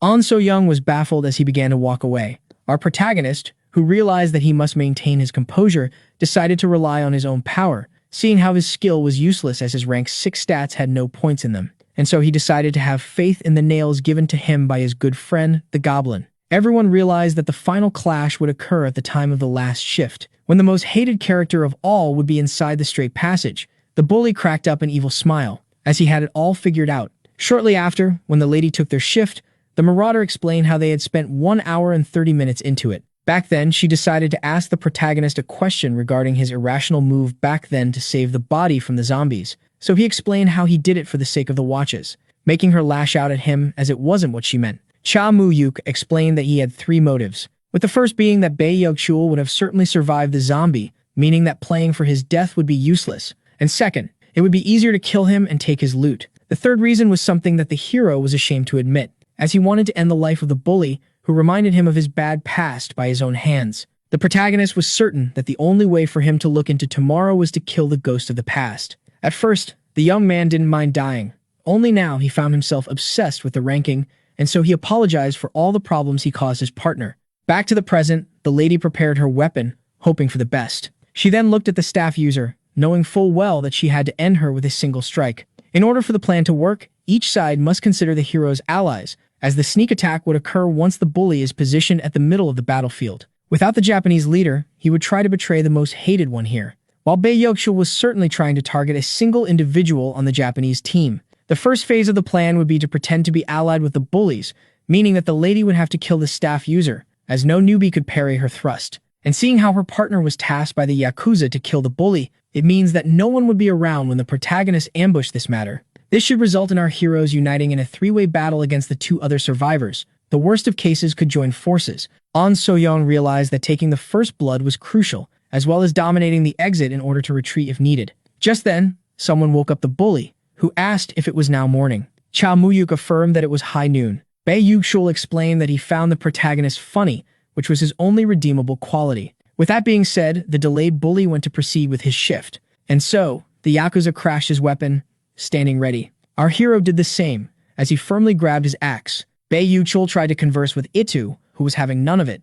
Meanwhile, the ladies noticed that the disgusting one was drawing near. Bae Yug-chul then expressed how curious he was about the smeller's loot, leaving him totally full of rage. The boy affirmed that he was just trying to initiate conversation. And with that being said, he took a menacing tone, claiming that he was about to show what he got from the last 4 stunts. With that, it began. An So-young charged at Aoki, who to her shock stood ready for her attack. The protagonist realized that something felt odd, and so the Yakuza drew out his weapon. The staff user, noticing the ambush, was trying to offer knowledge about their plan, as expected. Even so, our hero was confident in the abilities of his partner, who left the staff user amazed, seeing how she evaded her ambush. The Marauder explained that it was too predictable. Our hero knew very well that his partner was powerful. She stabbed her opponent in the heart. Just like that, Aoki fell at the hands of An So-young, leaving the Yakuza horrified, as well as the 3rd team member. The bully decided to use this window for some reason, invading the young one's heart, and so he threw his axe, thinking of how he began to expect the worst. Regardless of the upcoming surprise, a dark feeling of fear. The weapon was thrown in Bae Yug-chul's direction. At the second, the girl pulled out her blade from the most recent victim. A bright red light suddenly appeared in the tunnel. Cha Mu-yuk felt as if he couldn't keep his partner out of trouble as he promised, as well as sensing an incoming despair. An So-young always thought that she had to be strong while alone. This had always been her philosophy ever since childhood, which was greatly influenced by herself and her mother as well. So-young, who lost her father, was raised by her single mother, who decided to teach her about the cruelty of the world, claiming that it was a hard place filled with evil individuals and where one could only rely on himself. And despite her mother being a bad parent, the girl managed to make her proud. At some point, winning became natural to her, as she felt that none could rival her. Due to the world she lived in, An So-young never knew friendship. She never tried to befriend anyone, despite always treating them with respect. This cold world never allowed her to escape her solitude. She also met some walls on her way, like the massive waves of people disappearing back on Earth. According to her, her home was just like this continent, with the only difference being that winning means seeing tomorrow. Eventually, she got herself into 6th pool, which made her feel reassured, thinking that she had finally found allies. The lady believed that she would be safe with a powerful group, to the point where she even began planning to rise through its ranks, only to regret later on calling those people allies. For the first time ever, An So-young was frightened, thinking about the fact that she couldn't survive or fight back on her own. An So-young found herself ashamed on this continent and assumed she would be punished for asking for help, so she continued to run from this tragic day. She believed that solitude was her only way to survival, yet her mind was suddenly changed. The bright red light was so powerful that it blinded the girl, and also reached our hero, who was also blinded as well. He recognized this as the flash grenade, a rare skill that allowed the user to paralyze his target for 10 seconds if they were of the same level. The fact that the bully possessed this one-time skill was a shock to everyone. Just then, Bei Yujul grabbed the flying axe. This matter found him unable to move. He tried his best to resist in order to defend himself, unable to understand what was happening, only to be then decapitated by someone with a wide, atrocious smile. With Atao out of the equation, Bei Yujul charged at the girl who couldn't move. The look he had on his face reminded her of her encounter with the branch manager. That left her with a sense of despair. Even so, she was ready to accept death, thinking of how she never relied on anyone. When suddenly, the hero arrived out of nowhere and kicked the bully in the back of his head, as great rage and fury filled his eyes. He then firmly planted the face of the brute in the ground. The hateful look he had on his face stunned his partner. The remaining Japanese were left amazed. As the protagonist moved before the stun effect was over, Cha Mu-yuk angrily asked Bei Yugshul what he was trying to pull, threatening to stab him. Only then did he realize that the bully was charging up a skill to make him move away, and so he grabbed his partner in order to evade and ensure her safety. He then quickly checked up on her as she claimed to be unharmed. Bei Yugshul, who was in a lot of pain, decided to ask the hero a question regarding the trick he used to escape his flash grenade that shouldn't be blockable by normal defenses. Yet, our hero wanted an answer to his question first, but just then, he decided to pull out his claws as he decided to drop the matter. Cha Mu-hyuk decided to put an end to Bei Yogshul once and for all. The bully, who was still curious about the way the flash grenade was escaped, called out our hero for trying to act tough with his claws like a certain movie character. He then turned to the Yakuza, claiming that he couldn't stand him anymore and threatened to kill him first if he dared to approach. Shibata dared the bully to apply his threats, as they were now both in a difficult situation. Bei Yugshul mocked him for his incidents despite having lost his teammates. With that being said, he claimed that tricks were now useless, before stating that he was now more reassured as things became truthful. With that being said, Bei Yugshul declared the beginning of the death match. With the three-way on the brink of commencing, our heroes prepared their weapons, while the bully charged up his skills, as the Yakuza concentrated his power into his blade, and with tension now at its peak. Our heroes were the first to charge up ahead. The protagonist immediately went for the ghost of the past. The lady found herself in a tough situation, as she was now face-to-face with the Yakuza that she decided to take on alone. Just after the first clash of steel, the lady repositioned herself, and began to deal blows with such speed and precision that it amazed her opponent. Seeing how he was overpowered,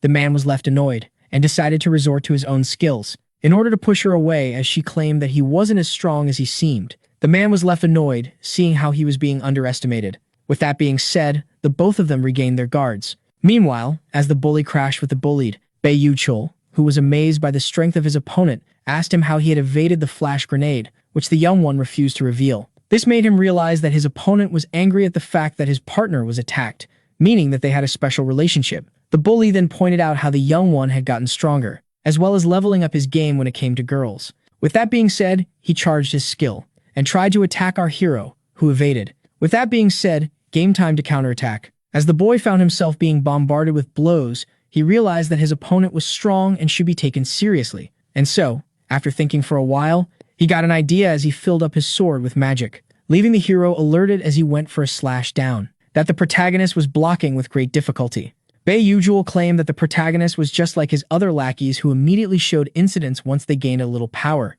He then kicked the hero in the gut, pushing him away. The two of them clashed once again as the brute explained that he was about to give the hero a lecture about respect, and so he unleashed blow after blow, urging the protagonist to respond regarding the method he used to evade his skill. With that being said, our hero decided to reveal everything, as he broke free from the clashes, stunning his opponent. Cha Mu-yuk explained that it was due to his superior rank that he was able to evade the flash grenade, making the bully realize that his opponent was now a rank 6. A fact that he simply couldn't accept. He was also overwhelmed with a mysterious emotion that made him feel that every blow of the claw could result in his death. Just then, our hero landed the strike, making his opponent bleed and leaving him amazed as he managed to injure him despite his strengthening skill. Bei Yugshul was left baffled, yet decided to concentrate on the battle as the next hit could be lethal, and so he decided to use his exclusive skill that allowed him to seal the points of his enemy's stats for a small period. With that being said, the bully affirmed that it doesn't matter how powerful the protagonist was, as he would now be taking control of his power. Yeah, just as the skill reached its target, it suddenly disappeared. The caster couldn't believe his eyes. Cha Mu-yuk explained how he had predicted this outcome, before stabbing his opponent in the chest, and upon seeing how confused he was, he explained how all of his stats had no points left for him to steal, seeing how they had all ranked up. Back to the confrontation between Shibata and On So-young. The Yakuza imbued power into his blade, before unleashing a powerful strike, that his target evaded at the last second. Seeing how fast his opponent was made, the man assumed that she had invested a lot in her speed stat. The lady then played her opponent for his power that could finish her in one blow, claiming that it was too much for a newbie. So he explained how he was being sponsored, the man that he called his time on Earth, claiming that he was making everything with his blade mastery. The lady realized now she knew this was an attack skill, and so her opponent cracked a smile, before creating a copy of himself, leaving her baffled. The Yakuza was certain that she wouldn't be able to dodge this attack. As both copies charged at her at once, the girl realized that she was in a difficult situation as she evaded the first blade, only to be hit by the second. The man began to smile upon injuring her shoulder. Shibata stated that it was his skill, the art of an assassin, that was rather effective against speedy opponents. He then explained that speed was important but not invincible. The Yakuza then explained that he would kill her, followed by her partner, in order to become the number one. An So-young looked back and saw her partner fighting with all of his might, so she clenched her teeth and asked her opponent to grow up, claiming that he wasn't the victor just because he managed to land a single strike on her and that she had a promise to respect. This sudden determination confused the man, who had no choice but to praise her for her toughness. An So-young proposed to finish it all in the next attack as they were on the clock, which the man agreed with, claiming that he would show her the ultimate sword skill. With that being said, both swordsmen prepared themselves for the final crash. And when the time came, the criminal charged at the lady using the same skill as before. Yet just as he assumed that he had already won, the girl cracked a smile and moved at a stunning speed, leaving behind her an afterimage. Both copies were left intrigued, assuming that she had used a heading skill to disappear. The man was surprised by the girl's joker, who was left in a tough spot as his skill had reached its end, only for his opponent to appear right above him, claiming that she wasn't hiding in the first place. An began to think of how in this world points are the key to progress. Proficiency was crucial. And so, as she jumped from the ceiling, she stated to herself how the urgent thing to do was to make penetration evolve for the sake of using it twice in a row. Just then, the man noticed her proposing herself from above, so he tried to take a defensive stance, but it was too late. Both were now covered in blood as the man commented on how her move was defective. Yet in the end, he was the lifeless corpse, and she was the victor. Just then, the girl remembered her partner and urged herself to go assist him, only to be left shocked, as his fight had ended with his victory. Upon laying eyes upon her, the hero cracked his warm smile and praised her for winning. The girl, who was left shocked, began to cry tears of happiness, grieved by the fact that she wasn't going to be alone anymore. Having met someone special in this hellish place, someone unique that she never knew, someone similar to him before. But things weren't over, as the rings of the bully began to shine. Meanwhile, An So-young was feeling true happiness for the first time. The two victors rushed to each other. An So-young was stunned to see that she found such an energetic smile in the middle of hell. This made her remember that she too was entitled to happiness. Yet due to this illuminating smile, she saw something horrifying.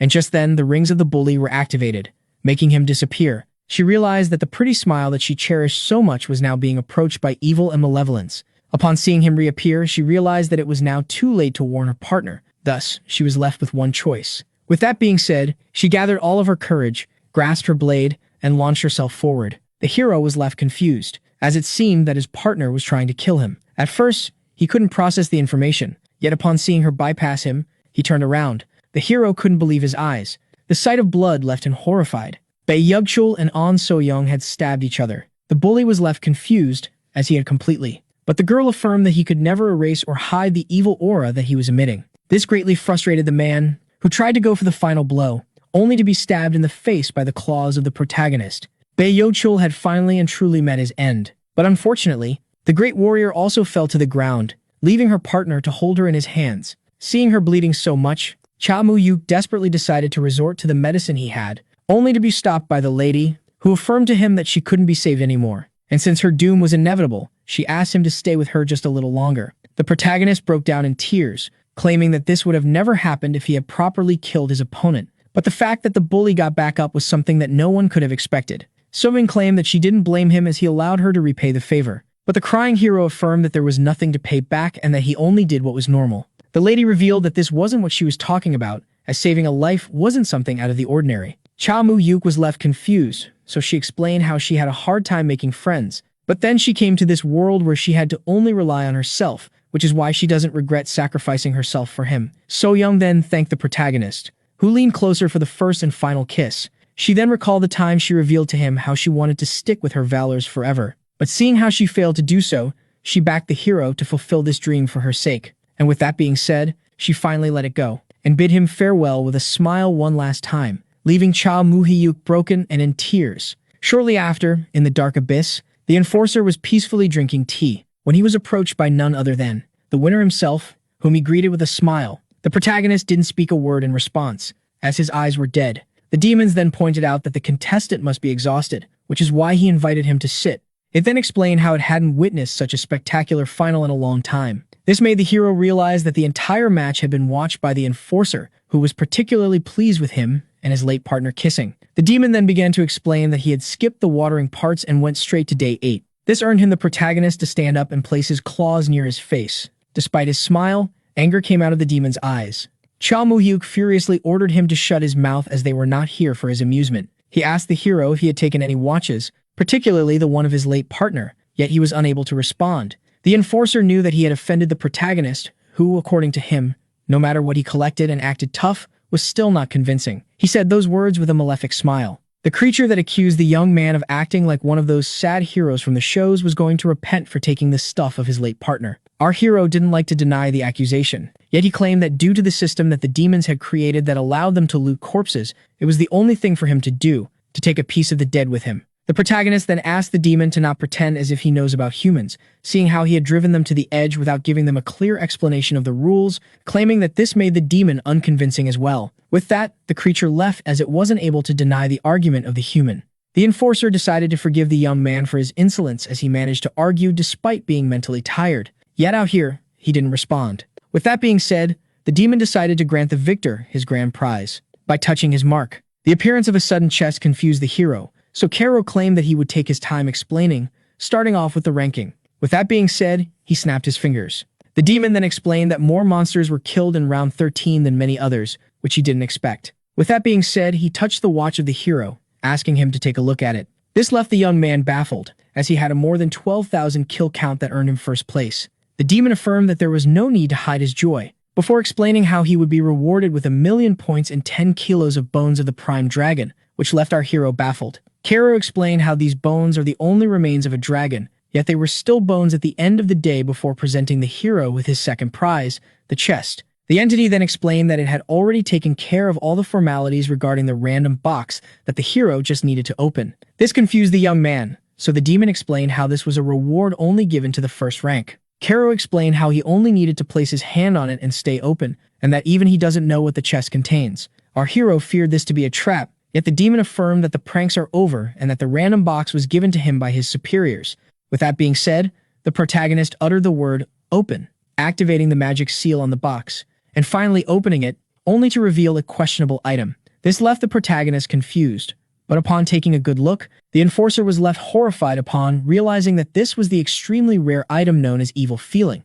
Our hero asked for an explanation, but the demon was too preoccupied trying to understand his superiors who had given such an item to simple humans while he asked for instructions. Kuro instructed the young man to raise his hands and demand the world to be awakened while still being confused. The hero failed to grasp the utility of these instructions, urgent to just do what he says. According to the enforcer, this is an item with a will of its own that demons absorb in order to change their souls. But in the hands of humans, it will just awaken the demon's will. The confused protagonist asked what would happen upon awakening, so the demon explained how he would find out upon applying his instructions. After giving it some thought, the hero tried to wake the will, but was surprised to see that nothing was happening. The demon asked him to keep going, and so he kept on trying to wake the evil feeling up. The marble then began to react.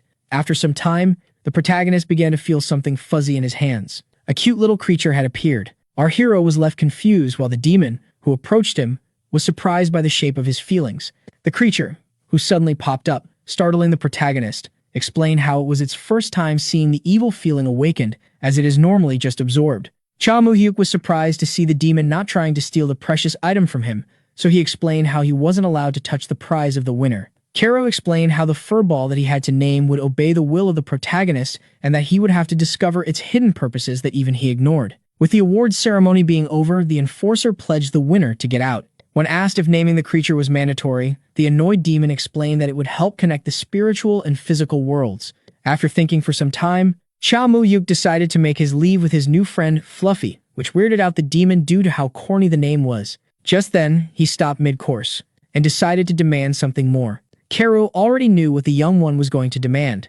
The demon realized that the protagonist wanted to take the body of his dead partner. His sad, dead eyes were enough to answer. The enforcer explained that except for the winner and his possessions, everything in the tower after day 10 would be counted as his belongings, and that in order to get what belongs to him, the hero must trade for it, before affirming that the prices he won weren't sufficient and that he could only offer what he possessed. With that being said, the evil creature asked the young man what he was willing to trade for the body of his beloved. Shortly after, our hero descended the staircase. With a lifeless hand dangling, Cha Muyuk was now carrying the body of An So Young. His eyes were filled with hatred as he thought of what just happened. Back then, the enforcer began to chuckle. Before bursting out in laughter at him, Cha Muyuk affirmed that he shall eradicate the demon race, and when he does so, he shall spare Kero one time only, affirming that the second time it should be impossible for him to escape his death. This shocked the demon, who rephrased the overall idea of the hero granting him mercy once after becoming all-powerful in exchange for the body. Upon seeing the hero confirming, Kero was left shocked, and with that being said, he cracked up a smile, and reviewed his through demonic form as he pointed out how entertaining the young man was. Kero claimed that despite having met many crazy individuals, the madness of the hero was something he had never witnessed before. He was also very pleased to see that the mad young man was believing his own words. Cha Muyuk asked for the body of his beloved at once. The demon affirmed that the truth wasn't enough and that he never trusted humans. Yet the gaze in the hero's eyes made him realize that he was destined for greatness. And so he demanded the protagonist to go back for him or risk being hunted down. The demon then took one final sip, before throwing his blood-filled cup away and laughing like the maniac he was.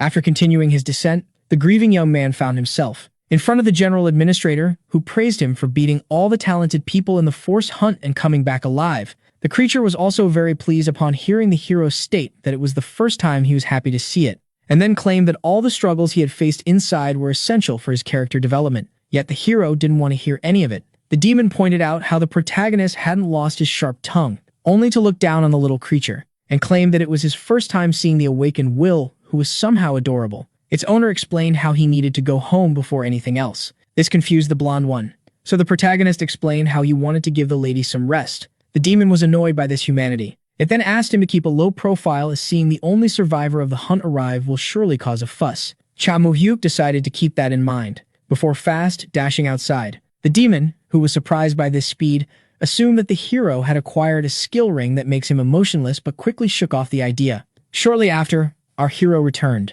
leaving the demon, who asked him what he needed, surprised as it took him only 30 minutes. The young man wanted to firstly assert the value of all the items he had gathered inside the dungeon as well as the tokens, but as he claimed that it would take him some time to take everything out, the general administrator explained how he would be doing everything by himself. Upon taking a look at the demon, he was left shocked, as aside from his reward, he had earned a total of 14,700,000 points. As the hero was left baffled, the demon expressed how amazed he was, as it was the first time Iruki had acquired such wealth. The young man realized that it wasn't time to celebrate, as he asked about the 10 skill rings. The demon decided to take a look at them. Upon taking a look at the window panel, the young man was left surprised. He was now in possession of 10 different basic skills that include fire, immunity, and emotional manipulation. But the true prize was the one-time use skills such as weapon chatter and teleportation that even rookies could use. And so he decided to equip himself with these 2 skills and learn the remaining 8, as well as buying all available resistance skills. The demon was pleased to see that the young man was finally spending his points wisely. With that being said,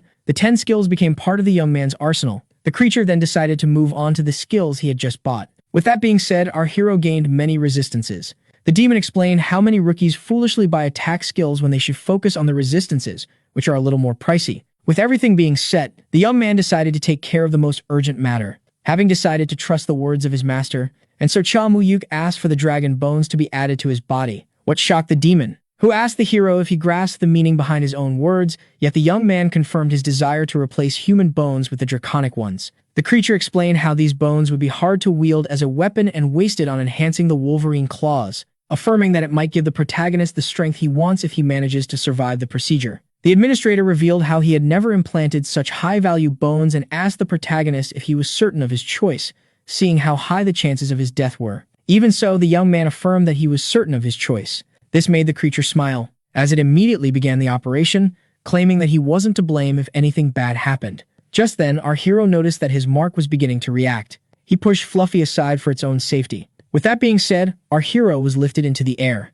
Veins began to pop up from his hands and feet, and even his face and neck, as he suddenly began to cough blood. The protagonist found himself in great agony. The creature, amused, who noticed that the operation would be very painful, decided to use this as a chance to test the endurance of the human and see if he would prevail in fighting the strength that he seeks. The agony had no end. Our hero could clearly sense the painful process of his entire muscle structure being destroyed and reconstructed. Blood began to come out from his eyes and mouth. Blood was also coming out when he began to cough. Yet he was possessed by a burning desire to survive the operation, determined to never taste defeat ever again. Back then, when he returned home, the young man affirmed to his master that he would try to return as fast as possible, so the old man affirmed that he should be accepting his thanks, not presenting apologies. The master pointed out how the girl who met a tragic fate must have become special to the protagonist. Our hero revealed that she was the reason behind his success and that he wanted to bury her body after dealing with his rewards. The master explained how his student was cursed and blessed by his kindness before asking him about the results.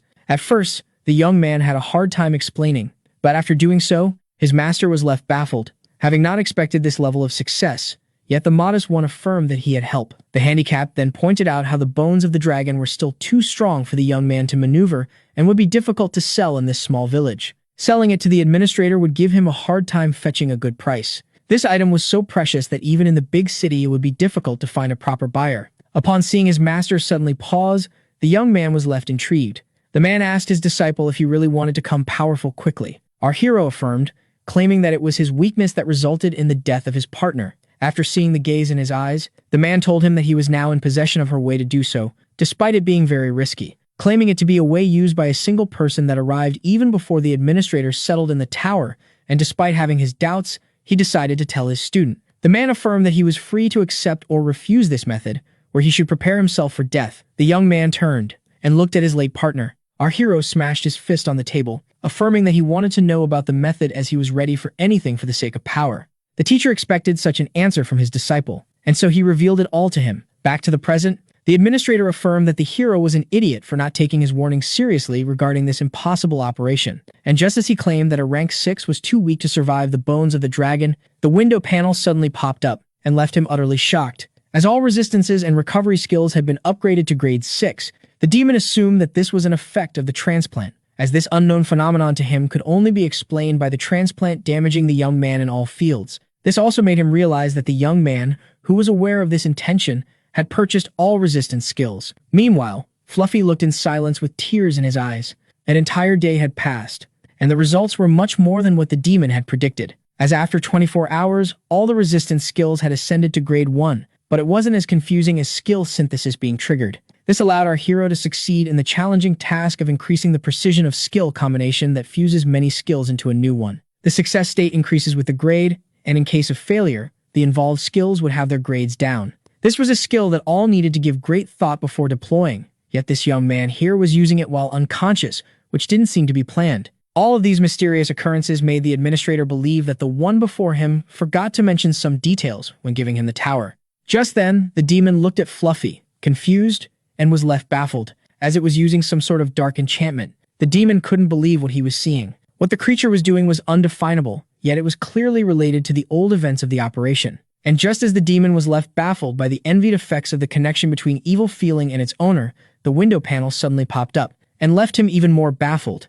as the combination of skills had reached grade 3, which was something never seen before on this continent. The demon knew very well what would happen if the young man kept on growing. 2 hours had passed, and all skills created by the skill fusion would become level 2. A skill known as comprehensive resistance was created that could give our hero overall endurance. 4 hours after that, and the young man in pain slowly began to regain consciousness. The demon was left baffled, as the little creature kept on doing its things. Finally, after 2 hours, comprehensive resistance reached grade S. With that being said, a black energy surged from the protagonist, who finally landed on the ground. His landing stunned his will, scattering dust all over the room. With that being said, the bones of the dragon had been successfully implanted into our hero. This was now a new chapter in Cha Mu-yuk's life. Once alone, the administrator pulled out her pipe and lit it up, thinking about how those events were intriguing, even interesting. Back at the hut, after a long way through the high herbs, our hero finally managed to arrive home. He was pleased by the stealth-related skills that he had purchased,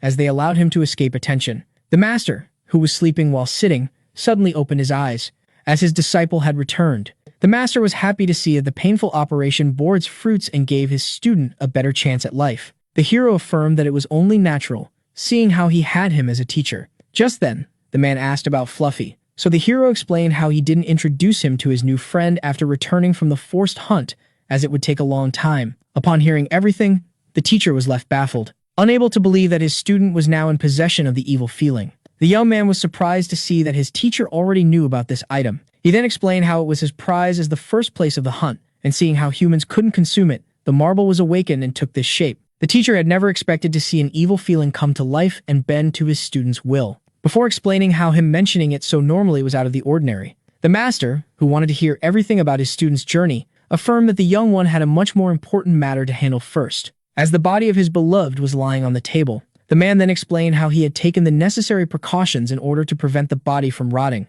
stating that despite only having one leg left, he still had some skills he could put to good use, earning him the gratefulness of his student, who gently picked up so young. Cha Mu-yuk apologized for delaying to hear this long. When asked where he wanted to bury her, the hero revealed to have a peaceful, isolated place in mind. With that, the master asked him then to let her farewell and return. The protagonist expressed his gratitude towards the man who looked after his partner, only for him to state that no thanks were needed, and so he picked her up and went to bury his beloved. It was now dawn.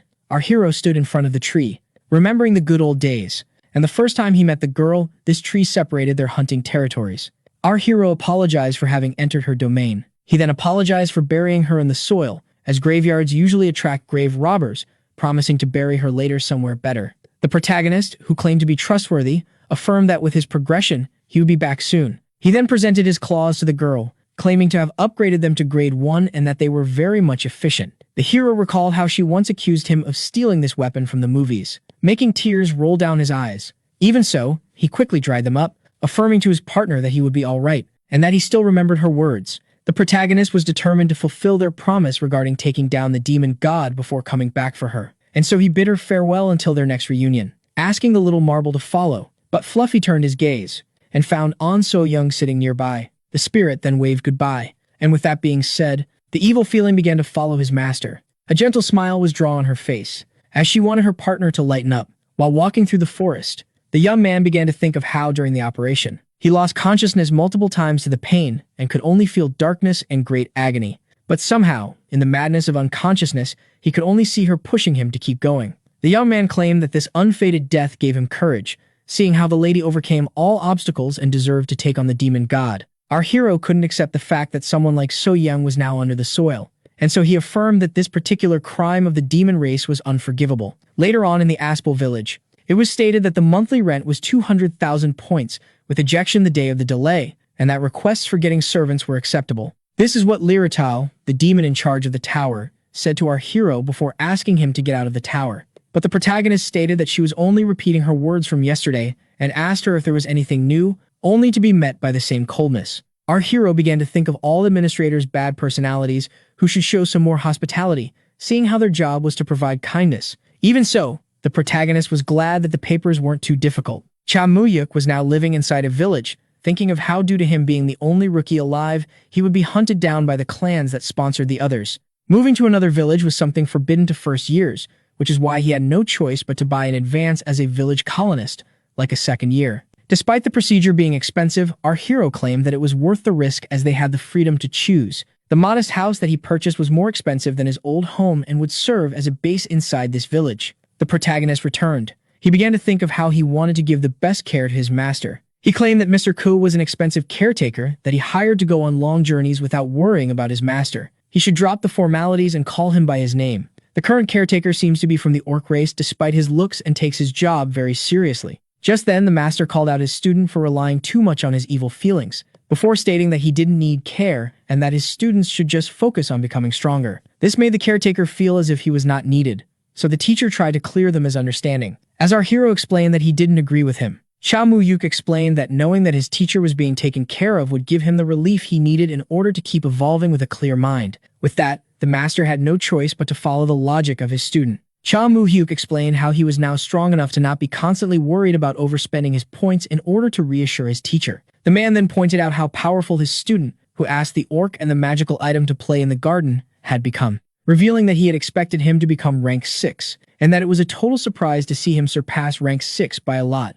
The teacher also explained that the bone transplant had many benefits as it made him greatly strong, and that it was no shock that some old phenomena would happen during the operation, like the mysterious way he created a resistance skill while being unconscious. The young man affirmed that he was confused as well and claimed to have assumed this to be some kind of survival instinct. The teacher explained that comprehensive resistance of grade 4 was very rare across the entire continent and was challenging for one to enhance alone. When asked about his last course of action, Cha Mu-yuk revealed how he had a place in mind he wanted to visit. Upon seeing this, the teacher cracked a smile, asking his student to do his best once there. It was now nighttime. Our hero was lying on his bed thinking. He hadn't slept alone in a while, as back in the hut he would share the bed with the armless man. With that being said, he raised his fist and began to look at the butterfly pin that he once offered to his late beloved, and began to think of how well it suited her. Back then, our hero almost forgot to take the pin from her body, and so he asked So Young to not get angry at him, as he would surely give it back upon returning. The young man wanted to fulfill his promise to the girl, and was determined to see it through until the end.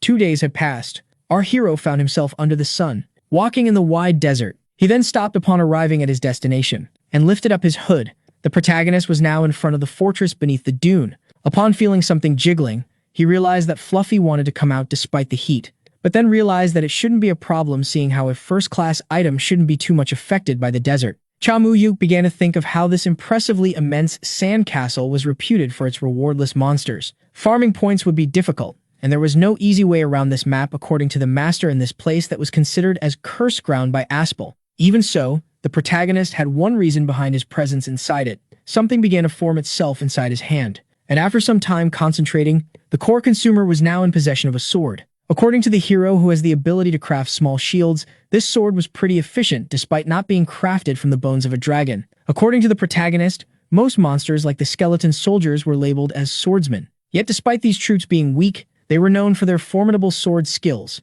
meaning that the protagonist could learn the way of the blade by fighting them. Cha Mu-yuk was determined to become more powerful. He also didn't forget the promise he made to his late partner, which is why our hero rushed inside the cursed grounds, determined to locate and kill the demon god.